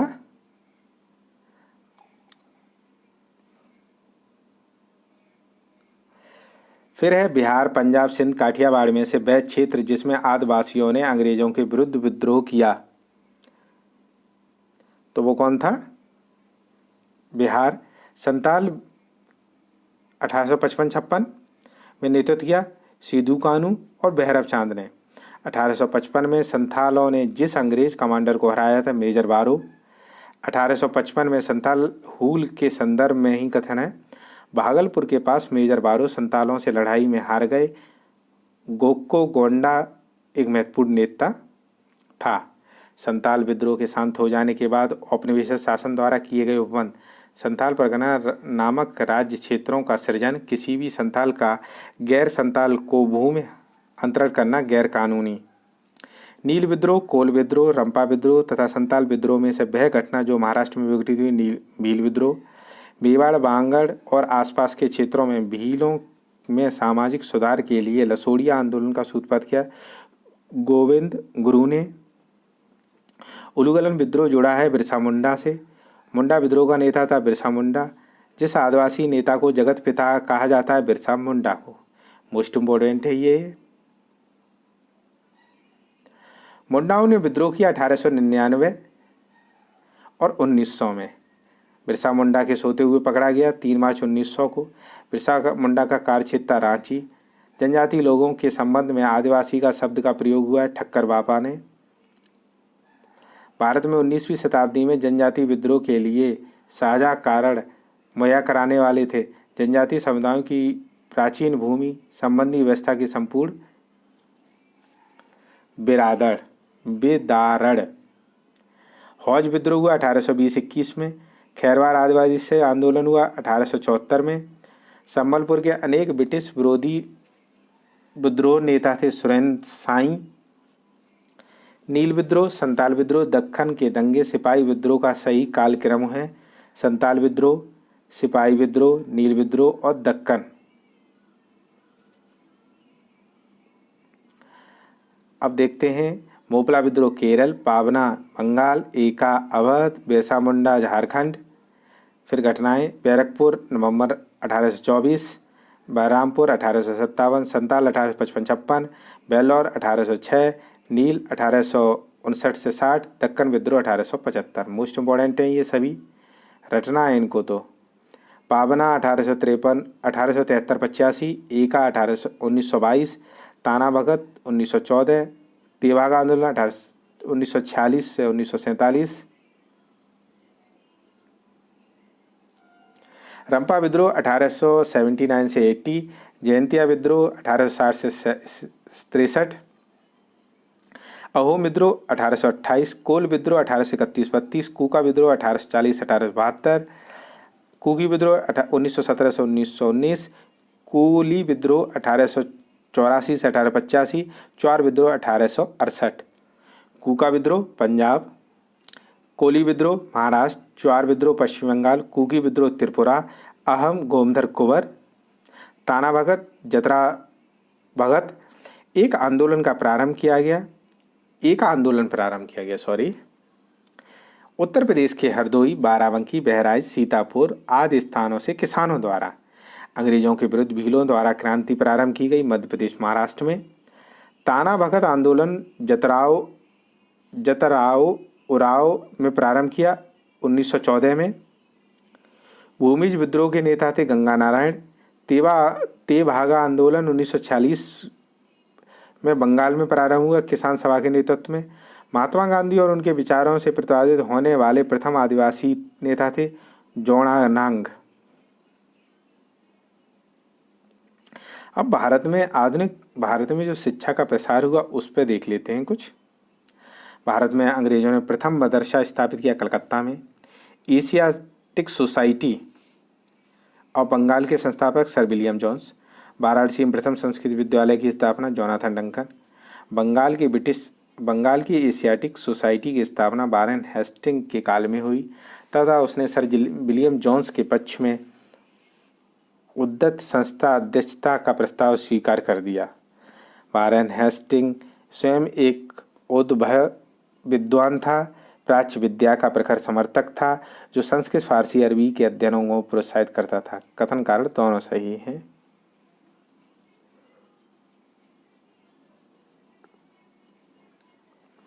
दादा भाई नौरोजी, माइकल मधुसूदन, राजा राम मोहन राय, विवेकानंद में से वह जिन्हें पेरिस की रॉयल एशियाटिक सोसाइटी की सदस्यता प्रदान की। माइकल मधुसूदन दत्त। सर्वप्रथम भगवत गीता का अंग्रेजी अनुवाद किया चार्ल्स विल्किंसन ने। रविदास की प्रसिद्ध रचना अविकांत संकुतलम की पहली बार अंग्रेजी में अनुवाद किया सर विलियम जोन्स ने। स्वतंत्रता पूर्व अवधि में ब्रिटिश सरकार द्वारा भारत में आधुनिक शिक्षा के प्रसार के मुख्य उद्देश्य था छोटी प्रशासनिक पदों पर नियुक्त हेतु शिक्षित भारतीयों की आवश्यकता।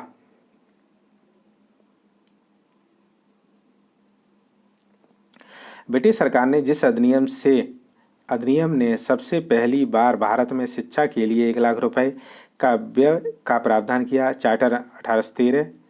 वुड डिस्पैच के बारे में कथन है, सहायता अनुदान व्यवस्था शुरू की गई, विश्वविद्यालय की स्थापना की सिफारिश की गई। चार्ल्स वुड का आदेश पत्र संबंधित शिक्षा से। हंटर कमीशन की रिपोर्ट में विशेष जोर दिया है प्राथमिक शिक्षा के सुधार और विकास पर। प्रथम भारतीय शिक्षा आयोग की नियुक्ति लॉर्ड रिपेन ने की वर्ष 1882 में। नेशनल काउंसिल ऑफ एजुकेशन की स्थापना हुई 15 अगस्त 1906 को। फेडरल आयोग संबंधित शिक्षा से। शिक्षा में सुधार हेतु ब्रिटिश सरकार ने फेडरल विश्वविद्यालय आयोग की नियुक्ति किया 1917 में।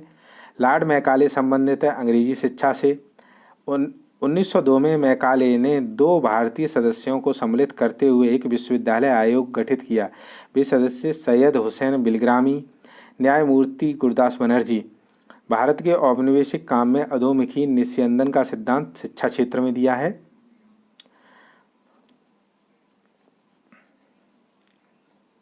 भारत के शैक्षणिक नीति में फिल्ट्रेशन थ्योरी के प्रतिपादक थे लॉर्ड मैकाले। भारत में आधुनिक प्रणाली की नींव पड़ी। भारत में आधुनिक प्रणाली की नींव कब पड़ी? 1835 के मैकाले के स्मरण पत्र से 1833 के चार्टर एक्ट से भारत में आधुनिक प्रणाली की नींव पड़ी। 1835 के मैकाले के स्मरण पत्र से।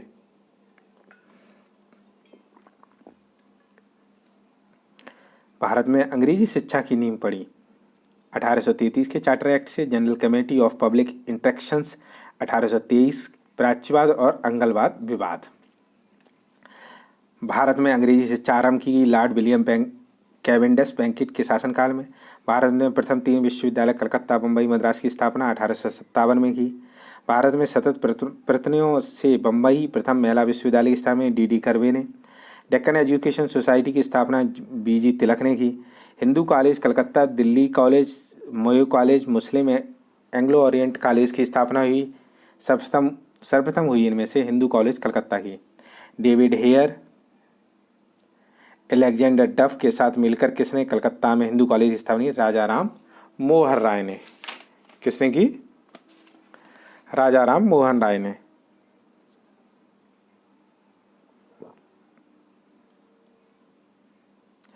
अब देखते हैं संस्थान और संस्थापक। Calcutta Madrasa Warren Hasting, Fort William college Lord Richard Wellesley. Wellesley ने कलकत्ता में फोर्ट विलियम कॉलेज की स्थापना की। ब्रिटिश नागरिकों को भारत में प्रशासन हेतु प्रशिक्षण के लिए, किसके लिए? भारतीयों के प्रशासन हेतु प्रशिक्षण के लिए बाल गंगाधर तिलक, स्वामी विवेकानंद, महात्मा गांधी, मदन मोहन मालवीय में से भारतीय विश्वविद्यालयों में धार्मिक शिक्षा के प्रबल रूप से वकालत की मदन मोहन मालवीय ने। बनारस हिंदू विश्वविद्यालय का शिलान्यास किया वायसराय लॉर्ड हार्डिंग ने। अलीगढ़ मुस्लिम विश्वविद्यालय, अलीगढ़ डॉक्टर भीमराव अम्बेडकर विश्वविद्यालय, लखनऊ बनारस हिंदू विश्वविद्यालय, वाराणसी तथा इलाहाबाद विश्वविद्यालय में से सर्वप्रथम केंद्रीय विश्वविद्यालय घोषित किया गया बनारस हिंदू विश्वविद्यालय वाराणसी को। आधुनिक भारत में प्रवेश का विकास। पुर्तगालियों ने एशिया में पहली बार गोवा में प्रिंटिंग प्रेस की स्थापना की 1550 में। भारत का पहला समाचार पत्र था Bengal gazette. Wellesley, Hastings, John Adam Dalhousie में से सर्वप्रथम प्रेस की सेंसरशिप लागू की बेलेजली ने। वर्नाकुलस प्रेस एक्ट का प्रवर्तन किया लॉर्ड लिटिल ने। 1878 में वर्नाकुलस प्रेस एक्ट रद्द किया गया लॉर्ड रिपन ने। वह गवर्नर जनरल जिसके समय भारतीय प्रेस अधिनियम समाप्त किया लॉर्ड रिपन। पत्रकार कर्तव्य का निर्वहन करते हुए जेल जाने वाले पहले भारतीय थे कौन? बाल गंगाधर तिलक। कनाडा में वैंकूवर में फ्री हिंदुस्तान अखबार शुरू किया तारकनाथ दास ने। फारसी साहित्यिक मिरातुल अखबार के प्रकाशित करते थे कौन? राजा राम मोहन राय। 1880 के दशक में इंडियन मिरर अखबार का प्रवक्ता था कलकत्ता में। गदर पत्र का प्रथम अंक प्रकाशित हुआ उर्दू भाषा में। गदर पार्टी का पत्र गदर था, एक साप्ताहिक पत्र। अमृत बाजार पत्रिका की स्थापना की शिशिर कुमार घोष ने। लोकमान्य बाल गंगाधर तिलक ने भारतीय स्वतंत्रता संग्राम की सेवा के उद्देश्य से समाचार पत्र प्रारंभ किया केसरी। क्रांतिकारी काल की लोकप्रिय पत्रिकाओं में अनेक कारणों से कांग्रेस की आलोचना करती थी बंगवासी, काल और केसरी। बंगवासी, काल और केसरी।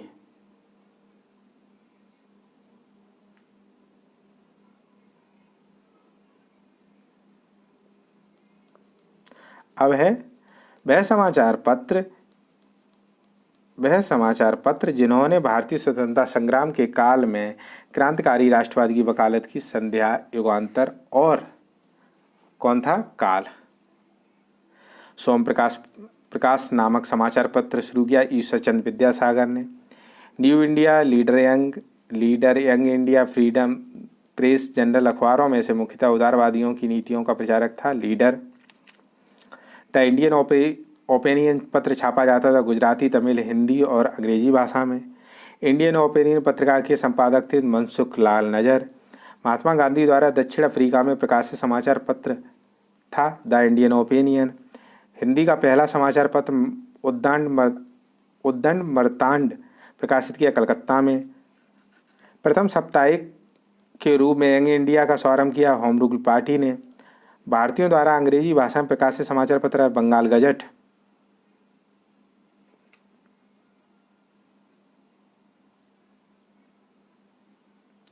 नील आंदोलन का जमकर समर्थन करने वाले हिंदू पैट्रियट के संपादक थे हरीशचंद्र मुखर्जी। वह साप्ताहिक वंदे मातरम के साथ अपने को संबंध किया अरविंद घोष ने। इंडियन नेशन, पंजाब केसरी, प्रभाकर डान में से जिस अखबार का प्रकाशन पटना से होता था वह था इंडियन नेशन। स्वदेश वाहिनी के संपादक थे के रामकृष्ण पिल्लई। अंग्रेजी पत्र इंडिपेंडेंट जुड़ा है मोतीलाल नेहरू से। समाचार पत्र भारत मित्र हिंदी, राष्ट्रमत मराठा, प्रजामित्र गुजराती, नायक बंगाल। समाचार पत्र और संस्थापक दैनिक आज Shiv Prasad Gupta, leader Madan Mohan Malaviya. The national herald Jawaharlal Nehru, the pioneer George Allen. Kanpur से प्रकाशित जिस समाचार पत्र के माध्यम से विजय पथक की ने बिजौलिया आंदोलन को समूचे भारत में चर्चा का विषय बना दिया, वह कौन सा था? प्रताप। हरिजन प्रारंभ करता थे महात्मा गांधी।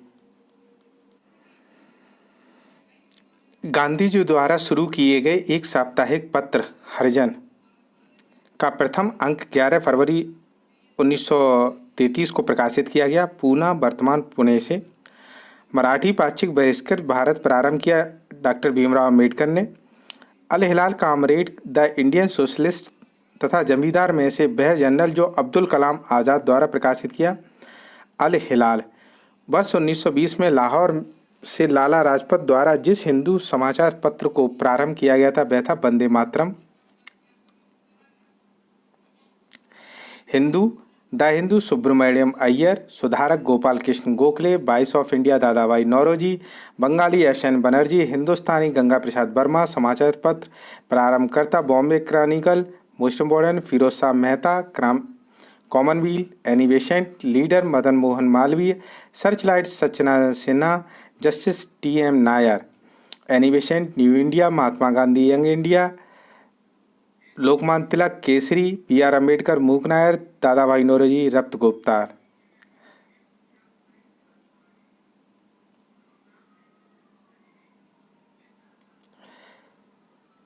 तहजीब उल अखलाक सर सैयद अहमद खां, संवाद कौमुदी राजा राम मोहन राय, नवजीवन एम.के. गांधी, स्वराज टी. प्रकाशम, प्रभात एन.सी. केलकर, कौमी आवाज़ जवाहरलाल नेहरू।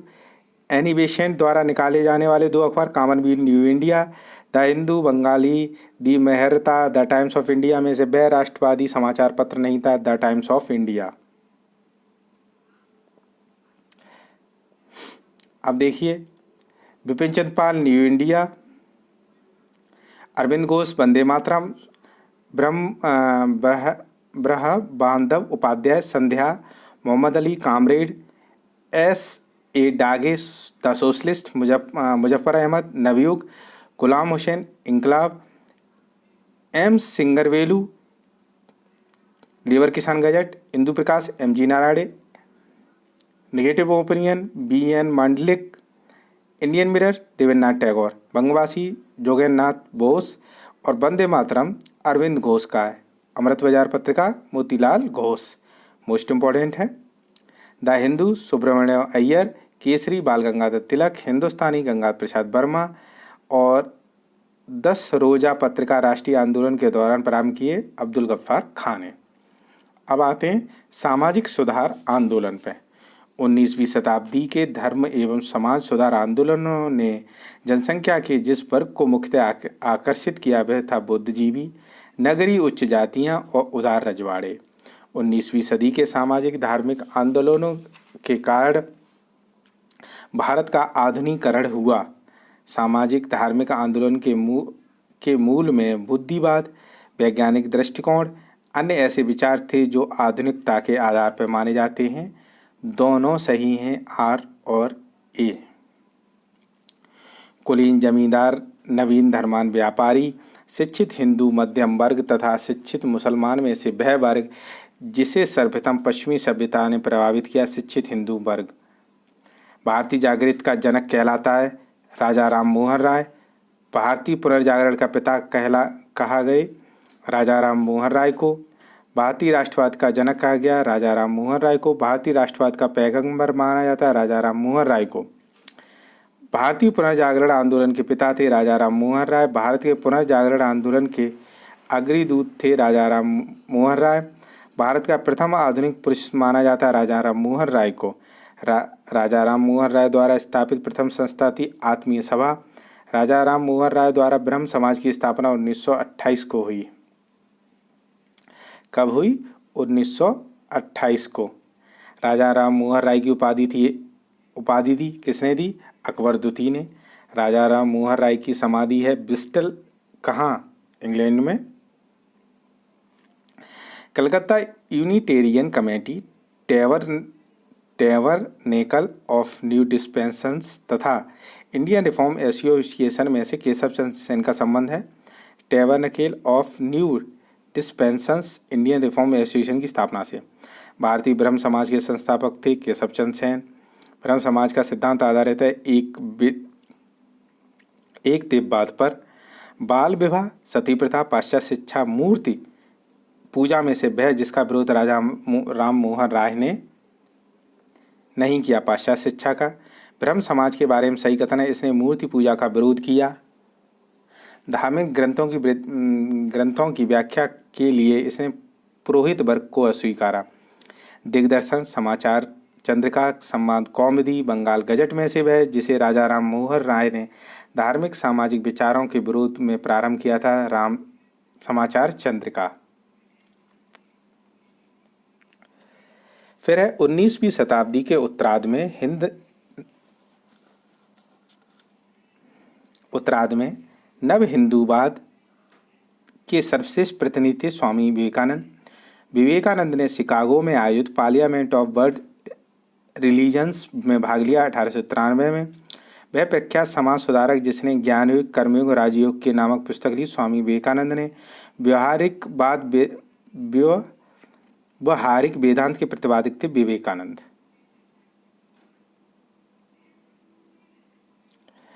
रामकृष्ण मिशन की स्थापना की किसने की? स्वामी विवेकानंद ने।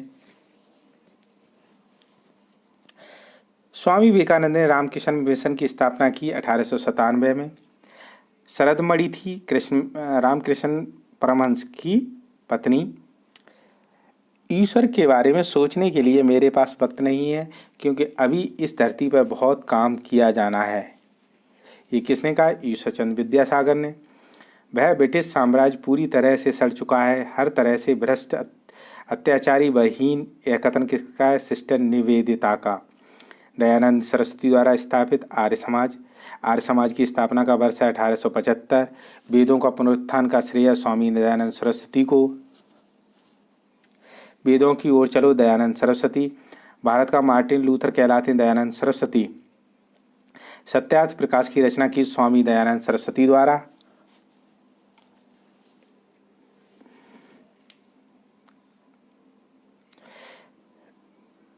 सत्यार्थ प्रकाश पवित्र पुस्तक है आर्य समाज की। शुद्धि आंदोलन समर्थन किया गया आर्य समाज द्वारा। आर्य समाज आंदोलन ने हिंदुओं को आत्मविश्वास और आत्मनिर्भरता प्रदान किया। आर्य समाज आंदोलन ने श्वेत जाति की श्रेष्ठता में विश्व की जड़ों को कमजोर किया। अच्छा शासन स्वशासन का स्थानापन्न नहीं है, कहा स्वामी दयानंद सरस्वती ने। वह व्यक्ति जिसने सर्वप्रथम स्वराज शब्द का प्रयोग किया और हिंदी को राष्ट्रभाषा माना, स्वामी दयानंद सरस्वती। तुलसीदास, राजा राम मोहन राय, स्वामी विवेकानंद, दयानंद सरस्वती। तुलसीदास, राजा राम मोहन राय, दयानंद और स्वामी विवेकानंद। महाराष्ट्र में प्रार्थना समाज की स्थापना की थी किसने की? आत्माराम पंडुरंग ने। महाराष्ट्र में प्रार्थना समाज का मुख्य संचालक था M.G. रानाडे। वेद समाज के संस्थापक थे शिव नारायण अग्निहोत्री। 1873 में सत्य शोधक समाज की स्थापना की ज्योतिबा फूले ने। गुलामगिरी के लेखक थे ज्योतिबा फूले। पिछड़े वर्गों का उत्थान मुख्य कार्यक्रम था सत्य शोधक समाज का। सत्य शोधक समाज ने संगठित किया महाराष्ट्र में एक जाति विरोधी आंदोलन को। वह बंगाली नेता जिसने सामाजिक धार्मिक सुधारों का विरोध किया और रूढ़िवादिता का समर्थन किया, राधाकांत देव। अब आते हैं राधा स्वामी सत्संग के संस्थापक थे शिवदयाल साहब। महाराष्ट्र का वह सुधारक जिसे लोक हितवादी कहा है, गोपाल हरि देशमुख। महाराष्ट्र में विधवा पुनर्विवाह हेतु अभियान हेतु नेतृत्व किया विष्णु परशुराम पंडित ने। किसने किया?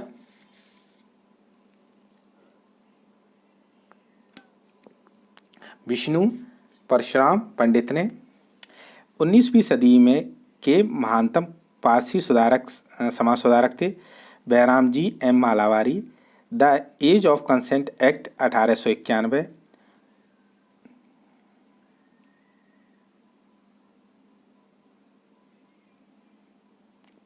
अब देखिए, उसका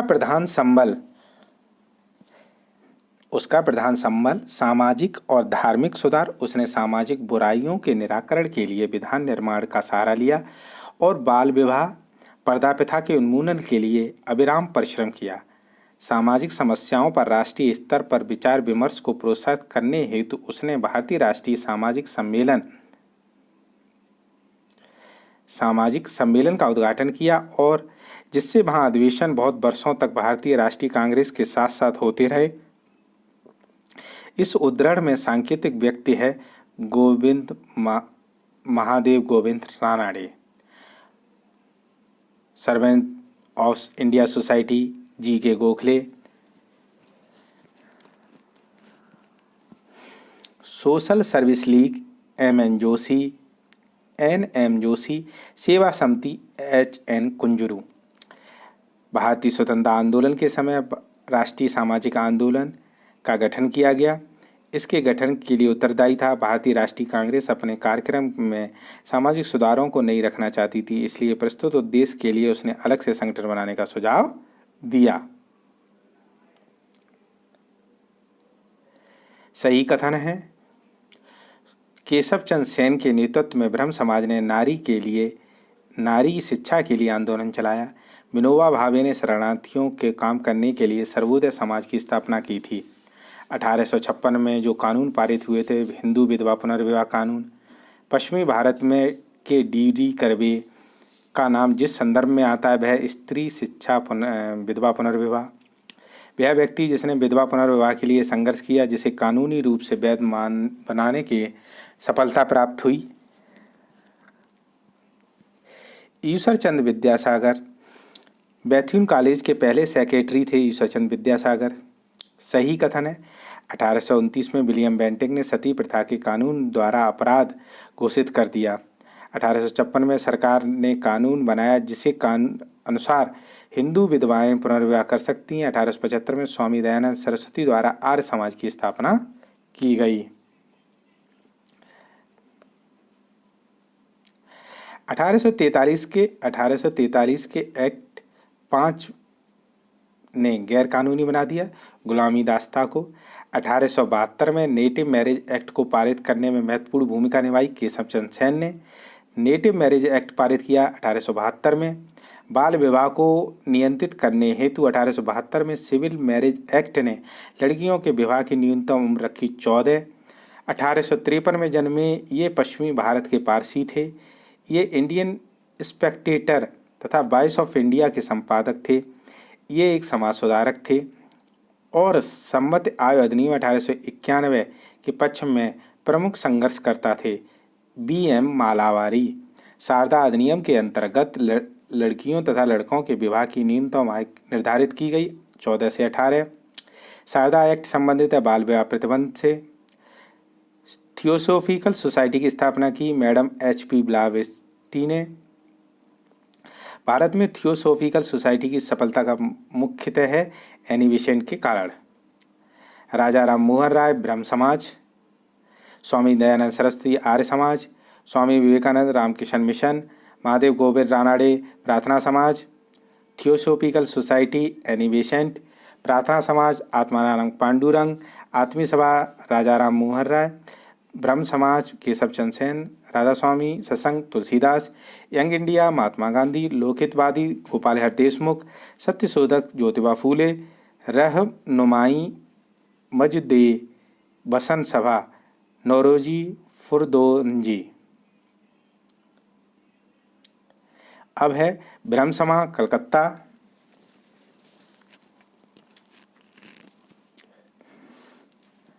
मानव धर्म समाज सूरत, Arya Samaj Bombay, Nadwa ul Ulama Lucknow, Mohammedan Anglo Oriental sir Syed Ahmad Khan, Tattvabodhini Sabha Debendranath Tagore.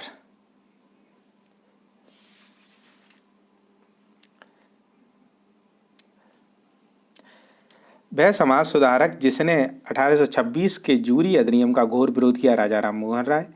1870 में पूना सार्वजनिक सभा की स्थापना की थी महादेव गोविंद रानडे ने। M Setalvad, B N Rau, Alladi Krishna Swami Iyer प्रख्यात साहित्य सर्वेंट ऑफ इंडिया सोसाइटी के 1905 में सर्वेंट ऑफ इंडिया सोसाइटी की स्थापना में पूना में की थी। किसने? गोपाल कृष्ण गोखले ने। बहुजन समाज के संस्थापक था मुकुंदराव पाटिल। नडारों द्वारा मंदिर में प्रवेश के अधिकार की मांग की प्रस्तुति के कारण 1899 में भयंकर दंगे हुए। तिरुनेलवेली में यदि भगवान अस्पृश्यता को सहन करते हैं तो मैं उन्हें कभी भगवान नहीं मानूंगा। बाल गंगाधर तिलक। राजा राम मोहन राय यह कहा कि हिंदू धर्म का शुद्धतम रूप उपनिषदों में निहित है। केशव चंद्र सेन यह कहा ब्रह्मवाद को विश्व धर्म बनाना चाहिए। दयानंद सरस्वती हिंदू धर्म की पहचान वेदों के संस्थापित धर्म से की है।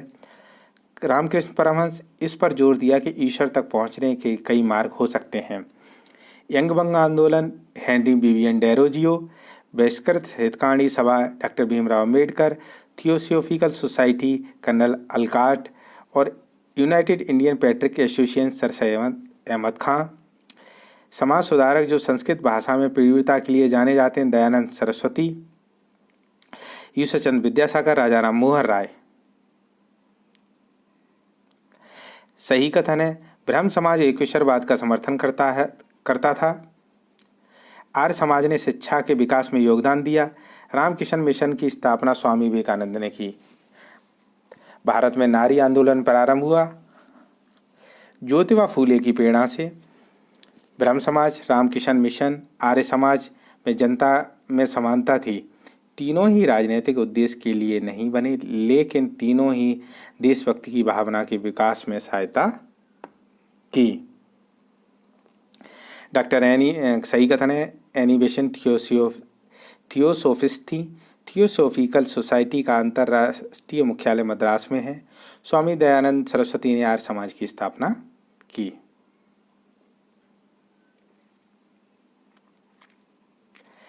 अखिल भारतीय अस्पृश्यता लीग महात्मा गांधी, अखिल भारतीय किसान सभा स्वामी सहजानंद सरस्वती, आत्मसम्मान आंदोलन ई.पी. रामास्वामी नायंकर, नव बौद्धवाद के प्रवर्तक हैं डॉक्टर भीमराव अम्बेडकर।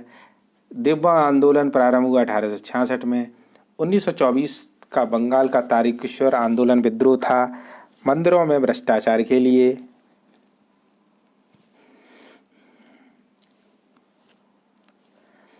हाली पद्धति संबंधित थी बधुआ मजदूर से। अब कांग्रेस से पूर्व कुछ संस्थाएं थी, उन पे आते हैं।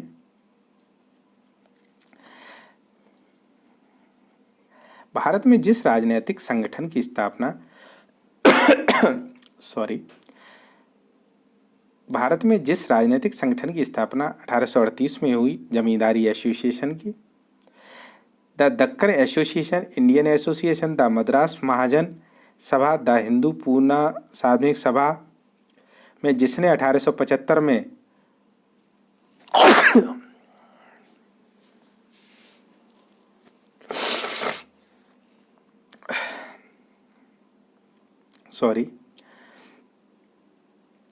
The Deccan association, the Indian association, the Madras Mahajan Sabha, the Poona Sarvajanik सभा में से जिसने 1875 में हाउस ऑफ कॉमन्स में एक याचिका प्रस्तुत करते हुए ब्रिटिश संसद में भारत के प्रत्यक्ष प्रतिनिधित्व की मांग की थी, वह द पूना सार्वजनिक सभा। द इंडियन एसोसिएशन के संस्थापक थे S.N. बनर्जी। राष्ट्रीय कांग्रेस के सबसे प्रमुख संस्था थी Indian association of Calcutta. Satyendra Nath Tagore, Surendra Nath Banerjee, R.C. Dutt, Subhash Chandra Bose में से वह नेता जो ब्रिटिश द्वारा इंडियन सिविल सर्विसेज 1874 में से बर्खास्त किया गया, सुरेंद्र नाथ बनर्जी। सुरेंद्र नाथ बनर्जी द्वारा स्थापित उस संगठन का नाम 1886 में इंडियन नेशनल कांग्रेस में विलय हो गया, नेशनल कॉन्फ्रेंस। राजनीतिक सुधारों को लेकर विरोध करने वाले पहले भारतीय थे राजा राम मोहन राय। सही कालक्रम है Bombay association, Indian league, Indian association, Madras Mahajan Sabha. Madras Mahajan सभा की स्थापना की गई 1884 में। 1885 में स्थापित बम्बई प्रेसिडेंसी एसोसिएशन के संस्थापकों में से एक था Firoz Shah Mehta. British India society London, East India association London, national Indian association London और इंडियन एसोसिएशन कलकत्ता। सही कथन है। भारतीय प्रश्नों पर विवेचना के लिए दादा भाई नौरोजी ने 1866 में ईस्ट इंडिया एसोसिएशन का गठन किया। वह ब्रिटिश जनमानस को प्रभावित करना चाहते थे। संस्थाओं के सही कालक्रम हैं: बंग Bhasha Prakashika Sabha, land holder society, Bengal British India society और इंडियन लीग। अब संगठन और संस्थाएं कुछ। Land holder society Dwarkanath Tagore, British India society William Adams, Indian society Anand Mohan Bose, Indian association S N. Banerjee, Indian league Shishir Kumar Ghosh, Indian association Anand Kumar Bose, Bharatiya Rashtriya Udar Sangh Surendra Nath Banerjee, united India sir Syed Ahmad Khan, Asiatic society of Bengal 1784, Asiatic society of Bombay 1804, royal Asiatic society of great Britain 1823, land holder society of Bengal 1838।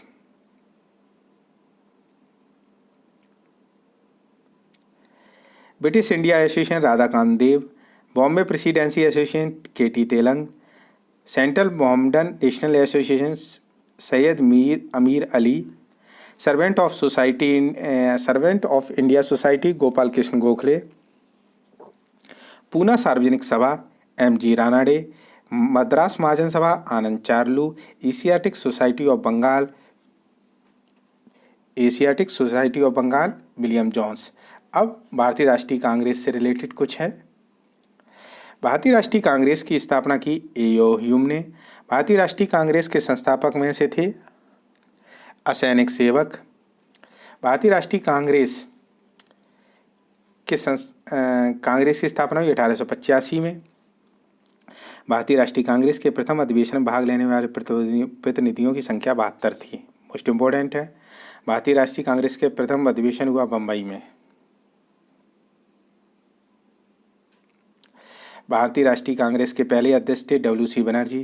भारतीय राष्ट्रीय कांग्रेस के द्वितीय मुस्लिम अध्यक्ष रहे हिम्मतुल्लाह मोहम्मद सयानी।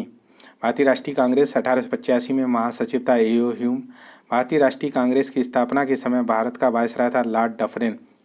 कांग्रेस को सूक्ष्मदर्शी अल्पसंख्यक जनता का प्रतिनिधित्व बताते हुए उसका मजाक उड़ाया लॉर्ड डफरिन ने। दादा भाई नौरोजी जी, सुब्रमण्यम अय्यर, जस्टिस रानाडे, सुरेंद्र नाथ बनर्जी में से वह भारतीय राष्ट्रीय कांग्रेस की स्थापना अधिवेशन में उपस्थित नहीं था। सुरेंद्र नाथ बनर्जी भारतीय राष्ट्रीय कांग्रेस के दूसरे अधिवेशन की अध्यक्षता दादा भाई नौरोजी ने। भारतीय राष्ट्रीय कांग्रेस के द्वितीय सम्मेलन में मुस्लिम प्रतिनिधियों की संख्या थी 33। भारतीय कांग्रेस के लिए समर्थन प्राप्त करने के लिए 1889 में एक समिति स्थापित की गई। उस समिति का सभापति था विलियम डिग्बी। भारतीय राष्ट्रीय कांग्रेस के सर्वप्रथम मुस्लिम अध्यक्ष थे बदरुद्दीन तैयब जी।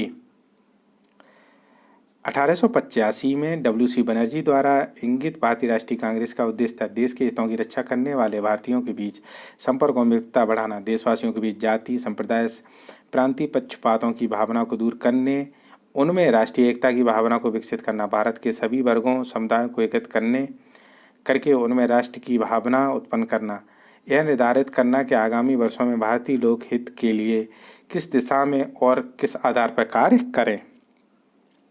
भारतीय राष्ट्रीय कांग्रेस का प्रथम निर्वाचित यूरोपीय अध्यक्ष था जॉर्ज यूले। मोस्ट इम्पोर्टेंट है।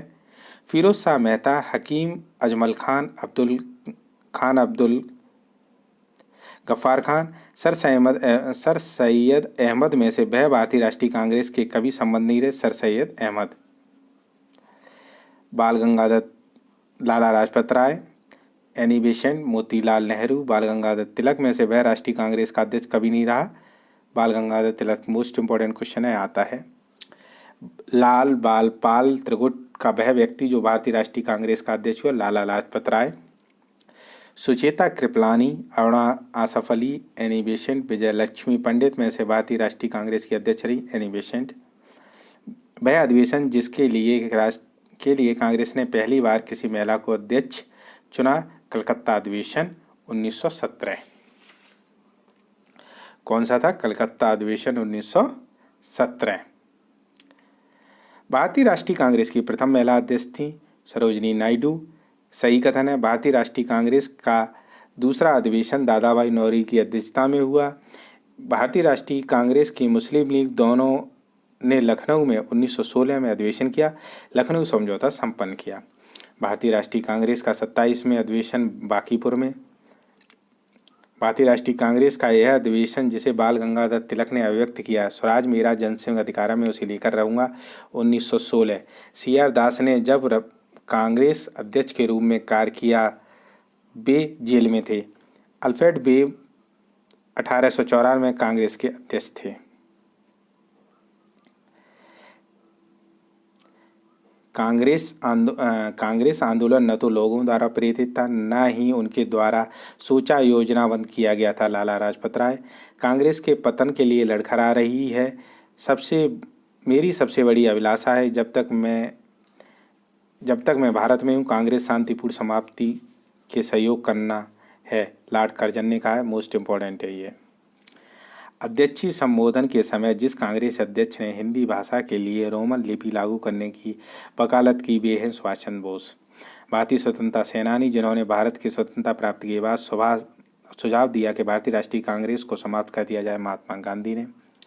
अमृतसर के भारतीय राष्ट्रीय कांग्रेस अधिवेशन 1919 के प्रस्ताव के अनुसार महात्मा गांधी द्वारा कांग्रेस का नया संविधान लिखने के लिए उनके सहयोग को हित चुना गया। NC केलकर और IB सेन को।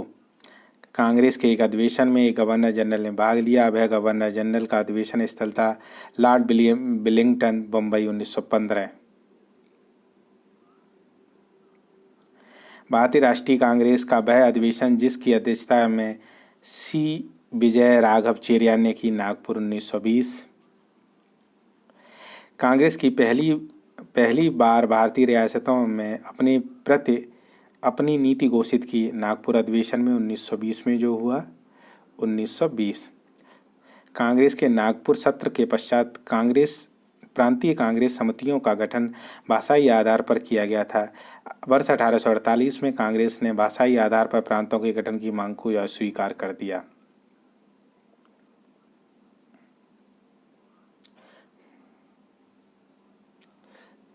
अब देखते हैं 1922 में गया कि इंडियन नेशनल कांग्रेस के अधिवेशन के अध्यक्ष थे चित्तरंजन दास। गया इंडियन नेशनल कांग्रेस लिखा है फ्रेंड्स, यहाँ पे इंडियन लिखते हैं, रुकिए, गया इंडियन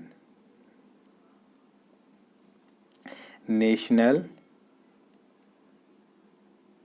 कांग्रेस, ठीक है, के 1922 में कांग्रेस के अध्यक्ष कौन थे? चित्तरंजन दास। 1932 में अखिल भारतीय हरिजन सेवक संघ की स्थापना की, MK गांधी ने। भारतीय राष्ट्रीय कांग्रेस के अध्यक्षों का सही क्रम है महात्मा गांधी, श्रीमती सरोजिनी नायडू, जवाहरलाल नेहरू, वल्लभ भाई पटेल। भारतीय राष्ट्रीय कांग्रेस के एकमात्र अधिवेशन जिसकी अध्यक्षता महात्मा गांधी द्वारा की गई, बेलगांव अधिवेशन, 1924। मोतीलाल नेहरू, सरोजिनी नायडू, मोतीलाल नेहरू 1919 जो अध्यक्ष रहे, सरोजिनी नायडू 1925, राजेंद्र प्रसाद 1934 और अबुल कलाम आज़ाद 1940। मेरठ अधिवेशन 1946, कानपुर 1925, लखनऊ अधिवेशन 1916 और बनारस अधिवेशन 1905। भारतीय राष्ट्रीय कांग्रेस का वह अधिवेशन जिसमें जवाहरलाल नेहरू ने समाजवाद को भारत की समस्याओं का हल करने की कुंजी बताया, लखनऊ अधिवेशन में। वर्ष 1938 में भारतीय राष्ट्रीय कांग्रेस के हरिपुरा अधिवेशन की अध्यक्षता की सुभाष चंद्र बोस ने। जवाहरलाल नेहरू, अबुल कलाम आज़ाद, आनंद मोहन बोस तथा भूपेंद्र नाथ बोस में से वह जो सबसे कम आयु में भारतीय राष्ट्रीय कांग्रेस के अध्यक्ष बना, अबुल कलाम आज़ाद। डॉक्टर AM अंसारी मद्रास, पुरुषोत्तम दास टंडन नासिक, सरोजिनी नायडू कानपुर, सुभाष चंद्र बोस हरिपुरा। लगातार 6 वर्ष तक भारतीय राष्ट्रीय कांग्रेस के अध्यक्ष थे अबुल कलाम आज़ाद। जब भारत स्वतंत्र हुआ उस समय कांग्रेस के अध्यक्ष JV कृपलानी। जनगण मन पहली बार गाया गया भारतीय राष्ट्रीय कांग्रेस के कलकत्ता अधिवेशन 1911 में। भारतीय राष्ट्रीय कांग्रेस का अंतिम अधिवेशन जिसमें बाल गंगाधर तिलक ने भाग लिया, अमृतसर अधिवेशन 1919 में। तो फ्रेंड्स ये मॉडर्न इंडिया है, ये फर्स्ट पार्ट है, अभी आधा बाकी है, तो वो दूसरे पार्ट में होगा क्योंकि ये बहुत बड़ा हो गया है, तो इसलिए नहीं। तो ठीक है, अगर फ्रेंड्स वीडियो पसंद आई हो तो लाइक ज़रूर करें और चैनल को सब्सक्राइब भी करें। वीडियो देखने के लिए धन्यवाद। Thank you so much.